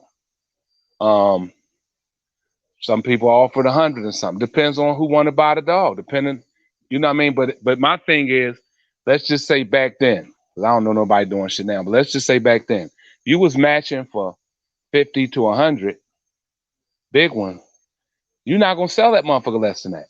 Not when you can win it and still keep the dog and still breed the motherfucker. So if you had the joint, you was going out for $50, then you're not gonna sell him no less than 50. Person want to basically then to give you 100 for him. If you don't, if your matches was only basically at $5,000, then most of the time that's what you almost limited to that. But if they seeing you if you at big time shows and conventions for big shows, just like y'all had a question before, it's people gonna offer you crazy money right there as you getting out the joint. Yo, how much you take for that? They not going to see you just win these large pots and then offer you some $2,500, $3,000, $5,000. They gonna automatically hit you with the same amount of money they seen spent that night. So that's what pretty much put the tag on it. It's just about the value and the worth of the dog, along with, I mean, and most people don't give a fuck about no pay it at no goddamn when they sitting at the walls. They wasn't giving a fuck about it. Nobody asked. I never heard a motherfucker say, "How's that dog bred?" Not one that did not. They didn't give a fuck how that dog was bred when they actually seen it with their own eyes. Facts. You might hear that after they done bought the dog. Now how he bred? Afterwards, but they didn't seen that motherfucker live, and then for you to go and for that dog to also be worth it, it now comes about the opponent that motherfucker went into. The opponent have to be a monster too. So if they see a monster get killed by another monster or beaten or quit or whatever, them motherfuckers know shit. We done seen so and so several shows, and he or she destroyed shit. That motherfucker just went against Winky Dick, and Winky Dick punished that motherfucker. How much you want for Winky Dick, motherfucker? I want 100 bands. I got 70. I want 100. Get your 100. So that's all I'm saying. So the price is determined, the opponents that it went against, and the value of the person with the money find that to be versus the shit they already got. Right. Yes, sir. Brother Twin 2, what's your take on that, historically speaking? In your opinion, how did you price a one-time winner all the way up to a grand champion? If you were going to sell a dog, how did you do that?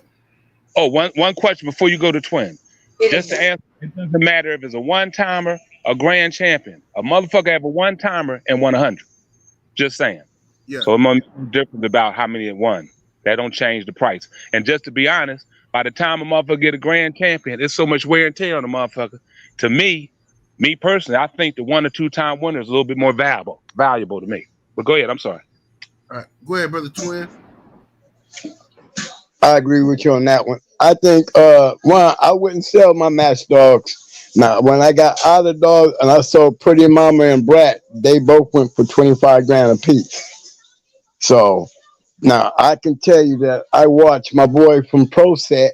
He didn't have but 3 dogs. He had Champion Sugar, Champion Maymay, and Champion Morocco, and he bought all those dogs out the box, right at box side. I've seen him pay anywhere between 10 to 25 grand for those 3 dogs, and he went right around after he got them, and he started whooping on champions with them.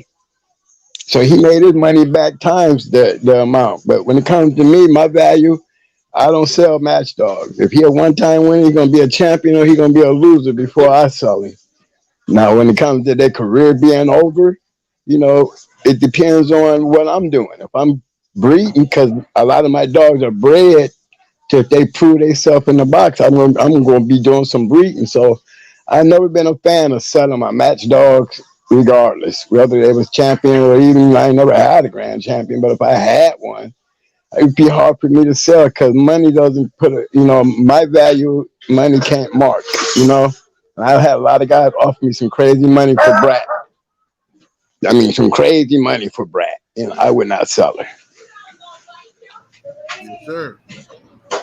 Walking down Ram, what you think, bro?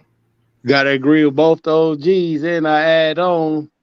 I seen Brandon Smith say gambling don't make the dog. Nobody said that. We going off how much a dog would be worth and how much you gambled on them. You ain't gonna take less than what you gambled on the dog. Now I done had dogs I done bet $500 on, and I done had dogs I done bet $15,000 on. My $500 dog went in a way better competition. Stopped dogs from making champs. Went into some name brand motherfuckers who had 4 champs on the yard at the time, beat them easily as Excuse opposed me. to the $5,000 dog. The Excuse me. motherfucker wasn't shit compared to the 500 one. But go ahead, OG.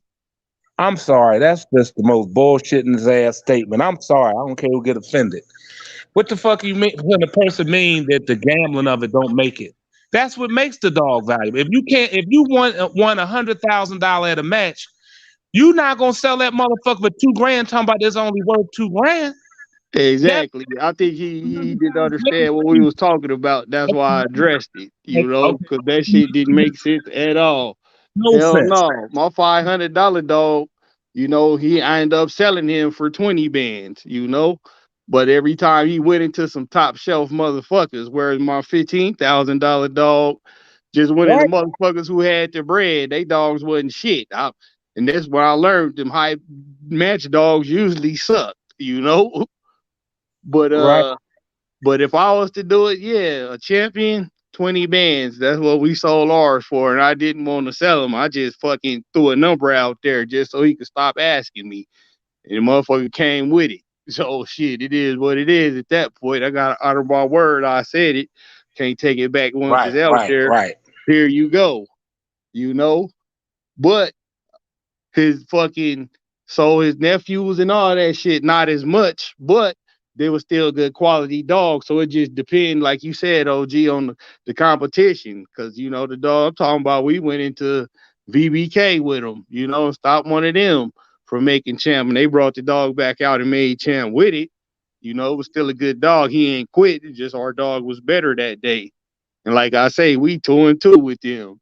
They out the dogs now, but that was our stiffest comp, and that competition going into them played a part in why the dog sold for so much.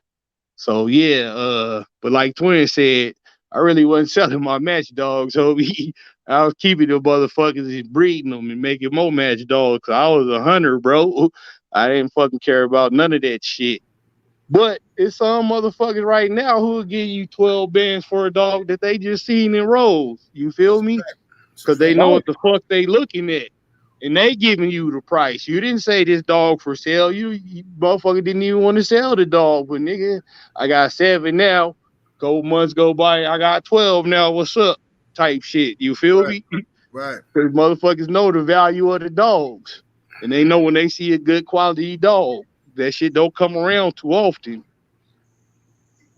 But still, and even to that, Ram, if I may add, if a person gave $12,000 at roll for a dog, he didn't just let you put that shit on Wimpy Dimpy and then say just because he beat Wimpy Dimpy, give you $12,000 for that. He knew the motherfucker that you rolled into was a quality ass animal, and if that person would think enough to say, you know what, for him to beat that, whether it was in a roll or a show, that's what the fuck he was off. He wasn't gonna, because anybody can pull. We all got dogs on the yard who we got them for different reasons, and it ain't meaning this motherfucker show quality. Okay, so if you go put a good joint on the show, it's gonna mop it up. So I would, unless a person an amateur that would let somebody fuck them up like that, bring them to the yard and buy a dog based on them letting that joint. Don't you get your ass. Come on. Yeah. A motherfucker who know what he looking at gonna pay the price because he know what he looking at. Right. Or if he think, let's say hypothetically a dude got a one-time winner and he want to fuck up somebody else's shit with this one-time winner. But that's not what happened. His dog ended up getting laid the fuck out, murked. Now he want to buy that dog for $12,000. he looking at it like, look, I want this dog before this other dude take this dog and campaign him and do some great shit with this dog. I want this dog under my flag, under my kennel name. I want to be the one to campaign this dog. There's a lot of that shit going on. I see a dude in the chat, Nick Cage, saying peddlers have higher prices than the real dog men. Shaking my head. I think that's a bullshit statement as well, family. Most real dog men ain't gonna sell you a dog, you know? Without the motherfucking peddlers, nobody would have dogs ever. You know, because real dog men stingy as fuck. If you my homeboy, I give you a pup. I ain't gonna give you the best pup, but I give you a pup. You know what's funny? Great. I never remember no peddling shit went back in the day. I swear, I never heard anybody call them up a peddler because every top dog man was in Sport and Dog Journal selling dogs. All of them. I'm talking about Danny Burton's and all. I'm talking about bad motherfuckers. You know what I'm saying? I'm talking about every fucking body was in that journal. Crenshaw and them was still doing dogs. They dogs in there. Fucking Pat Patch. Motherfuckers who was the shit of the shit. Mostly, a lot of them had dogs in that journal for fucking sale. Ozzie Stevens, one of the best to ever do it. Shit in there for sale. So now it's like all I fucking hear is peddlers. And you just said it, like you said, Ram. If it wasn't for motherfuckers selling a person dog, how many of us could walk into the game and get one for free? Or even have one, somebody sell it to them? It is like you said, most people, they don't want their shit to go nowhere, especially they don't know you. Why would they give a perfect stranger a fucking dog that's been bred by some people's family for fucking years? And they just gonna give it to you because you just look nice. Fuck no. So if you don't have a person to sell you a dog, then you fucked up. So I just hear peddler. That's all I see on Facebook, peddlers. The motherfucking everybody who was the shit was selling dogs. All of them. If I buy a dog from motherfucking He Made Champ, that motherfucker I bought it from ain't a peddler to me. I got a good one from him. Shit, I'm gonna go spend another whatever he wanted, you know, to see if I can get another one. Shit. But I don't understand the whole peddler thing because it's used so wrongly in the Bulldogs. Excuse me. Wait a minute. One, Nick Cage, we're not talking about you. I'm just talking about in general, brother. This is not directed to you. Oh, okay? Yeah, this ain't everybody bash Nick Cage hour. No, we just putting that out there because we see that shit a lot. Now we got the opportunity to talk about it since it came up. But yeah, it ain't nothing directed towards you, bro. You good. Right. Well, and one other thing, and I'm gonna shut the fuck up. Brother Brandon, you right. I have ref matches that was for that amount of money, and I ain't see neither one of them in there. But the question wasn't, was they worth it? The question was, what will a motherfucker pay? What do you how to? So what I'm saying is, if a person won that joint for $100,000, and a person want to buy it, then a person 9 out of 10 who just won 100,000, let's just talk rational. Do you think the person that won for 100,000 will sell them for 50,000? You know what I'm saying? When he just seen and feels like they can win another 100, even if it was shitty to me and you. They won $100,000 for this motherfucker. Other than that, they like he's back up or she's back up, but to be shown into whoever for that amount of money. So that was more or less it. But in terms of the worth of these motherfuckers, bruh, it's so many dogs that I don't think is worth shit. And still, I see a motherfucker feel like they the shit to them. But, you know, the value comes with the one that had to feed that motherfucker. And then the value comes to the one that want to buy it. So that's where that get to. But, you know, every dog and everything ain't going to be where everybody going to agree on it. Some people be like, I wouldn't pay $5 for that motherfucker. Another motherfucker going to pay 50. But just as that. I see motherfucker bet 50 on some shit that if it was mine, man, one of them wouldn't have fucking made it back to the truck.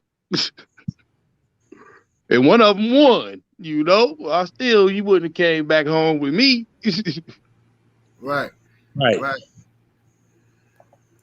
Yeah, but like the reason I said the peddler is overused and misused in dogs because a peddler is somebody that sells goods.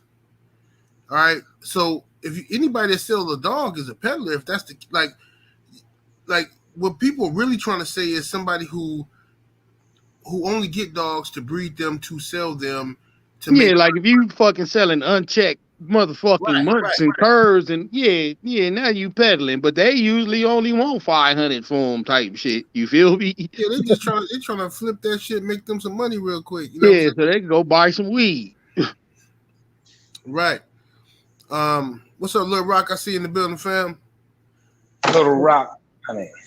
Let me see. Muhammad Live Life Real up in there. Salute to everybody in the chat, y'all. All right. What up, Walt? I see you, cuzzo. Let me ask this question here. This is a question specifically for Brother Bach. He says, what did you think of the Big Dookie dog, and is there still some blood available? But this must be one of my be more careful type motherfuckers, brother. I'm gonna say this.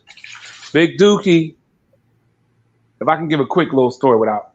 Yeah, go ahead. Okay. I brought Big Dookie this, to a specific person.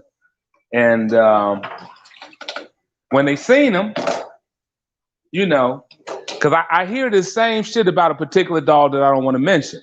I don't see no marks on this motherfucker. I don't see no marks on it. This motherfucker must ain't do nothing. I heard this before, and I hear it about a certain dog.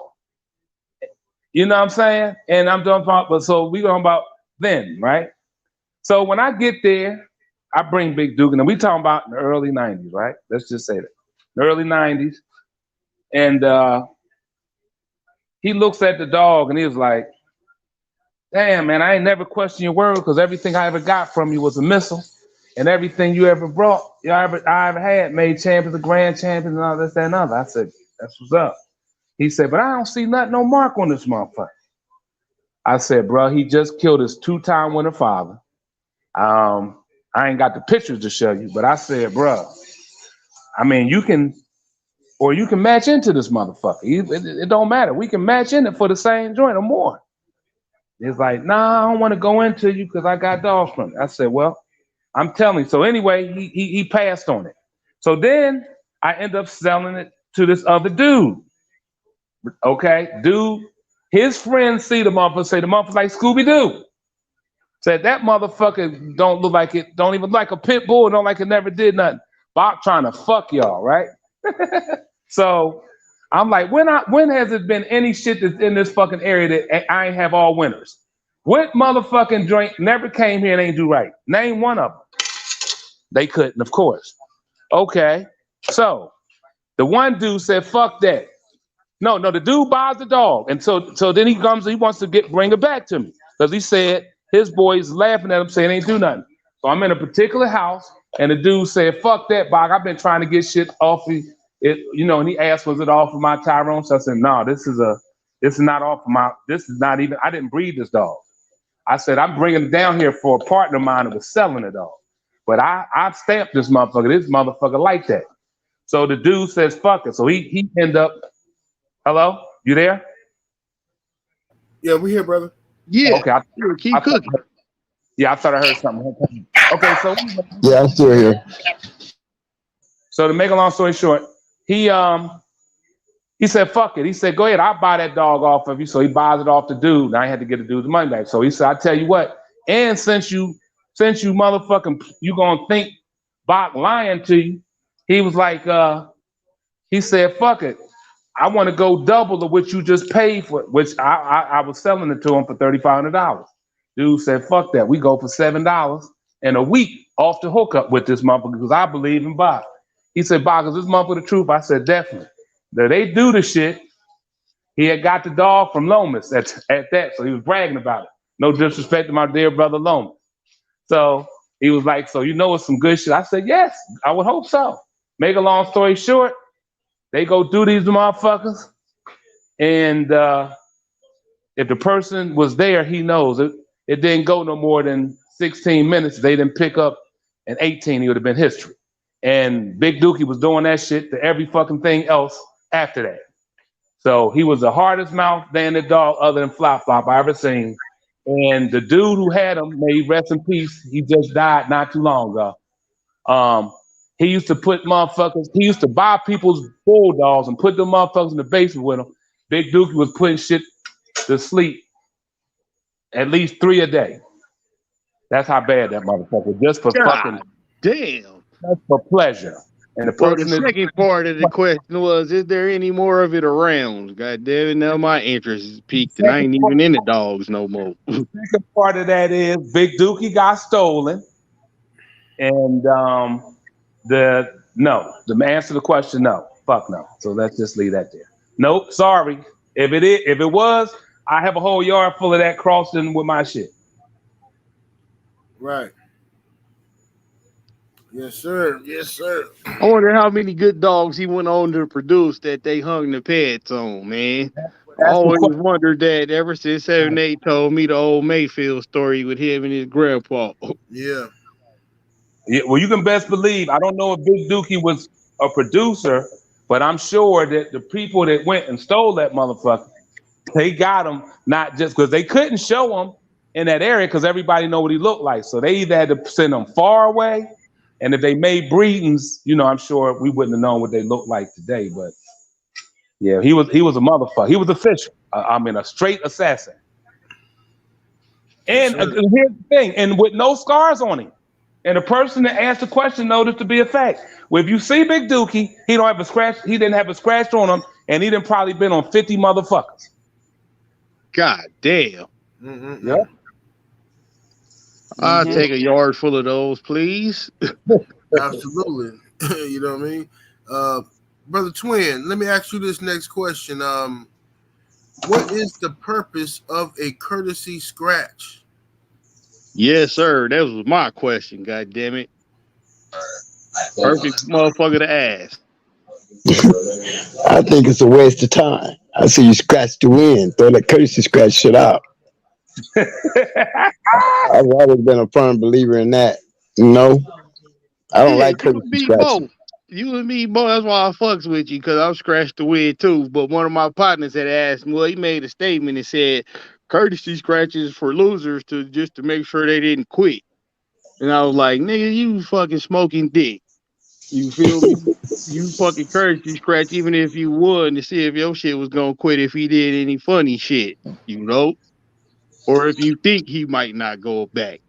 That was my fucking whole purpose of asking that, because I ain't want to just seem one-sided. But yeah, always scratch to win. That's how you know you got the good ones. Right. Because imagine when you go a courtesy scratch, right? I've seen guys put their dog down for courtesy scratches. The dog stand there, and then they just interrupt the scratch by just picking the dog up. They won't let the dog get counted out on his own courtesy scratch. They'll pick the dog up. Now, what's the purpose? If you're going to put it down, leave it down. But they don't want to see it quit. It's all good as long as he feel like he coming across. But if he quit, that's a different story. So I say you throw it all out the window. Let's be honest about all scratches. Make them scratch. Gangster fact. Yes, sir. Brother Bach, what's your take on it? What's the purpose of a courtesy scratch? Purpose is, and it can be for the dog that, let's just say a lot of times you got a dog that was the down dog, or it could have been a down dog throughout the whole damn near thing. And a person, he stops it. He stops his own, you know, he says, hey, I'm throwing in the towel. And he says, he asked the guy who just won, or woman, do you mind if I get a courtesy scratch just to see where their male and female go across? And some don't need to see it go all the way across. Some just want to make sure it leaves out the scratch line and makes an attempt to get out, depending how damaged they might have been. And some of them ain't got no damage to their ass, but they kind of look suspect, and they could have won the motherfucker. And you know, now some of those ain't gonna run and do no courtesy scratch, but you'll hear the people in the audience say, hey man, won't you give us, because they kind of like, man, he won, but that motherfucker's a curse, or it's gonna quit, you know. So the courtesy scratch is, like I said, it's just what it means, a courtesy. It's not obligated, it's not in the rules, it's none of that shit. It's just a gentleman or gentlewoman, whatever agreement that the person makes at the time of it happening. Do you mind if I get a courtesy scratch? And like he said, some of them tail scratch, some of them, you know, you let go all the way. But that's you asking the person, would you allow me to courtesy scratch and come all the way across? Because I want to make sure my shit don't stop 2 inches from me. So, you know, all those things are being said right at the time. So that's what it's for. Yes, sir. Now, if you had one that won 5, and then on his last one, though he won, it wasn't scratch to win, and he was asked to curse, she scratched, and he stood there, is that or is that not some curse shit? That's some curse shit. Yeah. Hey. I mean, but me personally, I want to see my shit. I wouldn't give a damn. I want to see my shit, goddamn. Even if I won, and I had some suspect shit about my shit, I'm asking for my own courtesy. Hey, can I see if the motherfucker go? Because I'm feeling. And if the motherfucker quit, I don't give a fuck about just one. I'm gonna be calling that bitch a cur like everybody else is there. I won the money, but we both, you know, I'm you know, I got a cur here. So that's exactly. all. And I did that with one off of Red Jack because he had took so much in his back end, and even though we had won, I was like, he ain't like that too much. Let me see if he'd run his ass back over there. And so I let him go. He fucking 3-wheel motion that bitch over there, and I was like, bet, you know, because I had to know though, you know, because if you would have fucking just sit there and looked up at me, we wasn't riding home together, homie. Win or not, I take the money, but we ain't friends no more, homie. Yes, sir. Somebody asked me to curse you scratch out your match. I'm telling you, I'm not. If I can't scratch the win, I ain't doing no courtesy scratches. That's why I be at the scale. We have to have the referee toss a coin, and I lose, you know what I mean, and we ain't scratching the win. Then when I do win, and they be like, courtesy scratch your win, I'll be like, no. And the dude be like, well, can I courtesy scratch mine? No. Yeah, scratch the win. That's why it's important, though. That eliminated any guessing. Right. Ran back over there. I don't care if he was ahead, because you got rank curves that'll quit when they ahead and won't scratch into a down motherfucker. Or if he over there broke up to bits and he's still coming, we scratching the win. Because I didn't fucking won and lost both ways, you know? You scratching the win, you broke up, and that motherfucker who broke you up ain't scratched. Shit, we still got a chance to win it. God damn it, we winning on gameless. And that's how a nigga win gameless in show, you know? But we scratched the win. It wasn't no questions at all to be fucking asked other than, can we save this motherfucker? Yes, sir. Let me ask you this question here. Fast twitch muscles versus slow twitch muscles, which do we prefer and why, historically speaking, Brother Bach? It's like any athlete. I mean, if a motherfucker don't work his fast twitch muscles, that motherfucker ain't gonna have much of the athletic ability. You know, you gotta work everything out. You understand? So, I mean, that's why a lot of people, they fuck with the flirt poles and shit like that to get quick twitching. I mean, but anybody who's working out, whether it be weights, anything, you know, you want to do, if you're doing some barbells and you pulling them, you know, you lifting the motherfuckers up to your chest and dropping them down, you want to then hold it to your chest and then take your time bringing it back down. So you work both parts of the muscle. Right. Right. Yeah. So I mean, but I mean, because shit, you know, to assimilate what a dog was gonna do, and the motherfucking, when we talking about fighting back then, them motherfuckers ain't moving at no one pace. Ain't no one pace. They if they see a spot, they gonna have to use quick muscle twitches to get to the motherfucker. They can't just methodically slowly get there for the dog to be able to catch this motherfucker in the midst of trying to get there. So yeah, you have to work both sets of the muscles to have the dog ready to motherfucker be at his ultimate performance, you know. Yeah. What's your take on that, Brother Twin? Fast and slow twitch muscles. I'm in total agreement with Big Bro. I think you need to have them both, because you know that slow is power. Correct. That slow twitch is power. That fast twist is explosive. Right. You know what I'm saying? So it's important to acquire both during your key, because if you don't, you're gonna see a dog that looks sluggish. Yep. And get beat to the punch every time. Yeah, all the time. Yes, sir. Walking down ramp, big stepping. Man, I gotta agree with both the OGs as usual, man. They both important. One is power and one is that explosive speed you need to get to that hole so you can implement that power. One without the other, you short. You know, that's why I always kept a little bit of Bolio in the lineup because them motherfuckers came with built-in fast twitch muscles. You could run them motherfuckers to death if you wasn't careful. As Bach. And Yes. Bolio had that shit for real, for real. Oh yeah. Yeah. But you need them both. Oh yeah, because if one who got just a steady, slow pace is able to just constantly stay at that one speed, and you ran out of gas, or you can't deal with the fucking power of the other one, it's gonna catch you with all your fast twitches. It ain't gonna make no difference. You still gonna get caught if the motherfucker got any type of gameness with it to be able to catch up with you, because it will. But that's why you have to be able to have them both, bro. You got to be able to have them both to be good anyway. Yeah, we talking about the fast lane. We ain't talking about just fucking with the homies who on your level, but you actually going into people levels above you. And you'll fucking, if you get there, you'll see what we talking about. Them dogs is different. They got them both. Yes, sir.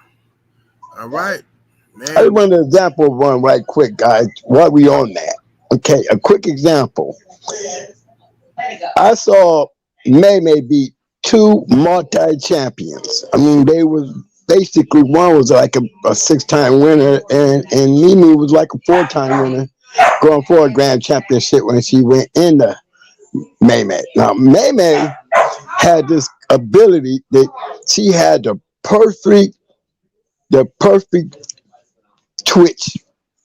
I mean, all around. She could have hit you with explosion, and when she hit you, she could get in there at the same moment and put her power on you. And I seen her walk through between two dogs, a total of 10 minutes. I watched her walk through those dogs, y'all, in less than 20 minutes. God damn. That's a perfect example of what we talking about. If you could do both, you're a tough act to follow. Yes, sir. Most definitely. Well, man, this has been a fire ass show, man. We chopped it up for a few hours. Great information. Got to call and check on Brother Boom, make sure he good. But you got lost back in that whole house, man. Yeah. Boom then crept back over there. Easy to house. Ram, go ahead, give us a disclaimer, fam. Hey, as always, none of this shit is intended for, nor should it be used towards any illegal purposes, man. If you is using it for that, keep it to your motherfucking self. You didn't get it from here. Because if my name pop up in your court documents, you're going to have way bigger problems than fucking being in the feds with me, pimp. It's fucking Monday tomorrow. Scratch hard in that motherfucker. Win the day tomorrow. Be great. If you're going out tonight, don't be drinking and driving. Do like me and get in that Uber. I didn't Uber to the dispensary and all since I've been on here. Drunk than a bitch. You feel me? If I could do it, you could do it. Other than that, it's always a pleasure being up here, man. Salute to the OGs, Bach, OG Twin, OG Boom, even OG Kev now. You feel me? We got that. Fuck with us, man. Any more questions? Post them up on the next fucking time. 7-8 put some shit up in the motherfucking community post and we'll be there. You just got to put them away. I would like to tell you guys, I have made it to the mountaintop. I have finally been there on the panel. I have made it to the panel. Chat room, shout out, salute to you guys. You know, this is a good day for me. I can check off my bucket list. I then finally made it to 7-8 Sports amongst the greats, y'all. Thank you, General. Thank you, big brothers. Yeah. Hey, salute to you, Twin, man. I appreciate you coming through, man. Yes, D, make sure y'all go and subscribe to Going Hard Kennels Reloaded right here on YouTube. Man, y'all subscribe to my shit too. I'll be forgetting to drop my shit in the chat. Yeah, man. put that shit in the chat, man. I gotta get the Rams. I gotta get the Rams too. I gotta get the Rams. And just for I put a little fruit juices up there. I will be having the only page put up with my ladies. Okay. There will be a $100 fruit juices only page coming soon. So y'all, shit. I'm Yeah, slacking yeah. on my Mac and then shit. I got hoes too, nigga. Don't play. You get the OnlyFans combine around Hey, this bitch. yeah, you got to do it. Hey, you got to get that combine going. Let me know something, man. We can pull it together. Hell yeah. You know, I don't like getting left behind. Shit. But yeah, make sure y'all be on the lookout for that from Brother Bot. it will be slippery when soon. Tuesdays and Fridays, guys. Tuesdays and Fridays. Talk shit Tuesdays on Going Hard, Kennels Reloaded, and Fridays, Hot Mic Fridays. Come I'll back be and over do there that, on man. You'll Tuesday see all too. these I fellas missed hanging last out. one because I was sick, but I'll be there this Tuesday, y'all. We'll fucking cook up some more shit for There you niggas who go. like listening to me talk this shit. I'll be over there Tuesday, talk shit Tuesday, man. It's going hard. So yeah, set your alarms and shit. Yeah, make gotta sure y'all who want to register your dogs, you go to Schoolboy International Coalition Dog Registry. Do that and smash that like button on y'all way out, man. We want to thank y'all for your time, and we'll see y'all next Sunday. Twin, don't go nowhere. We be behind the scenes shooting the shit.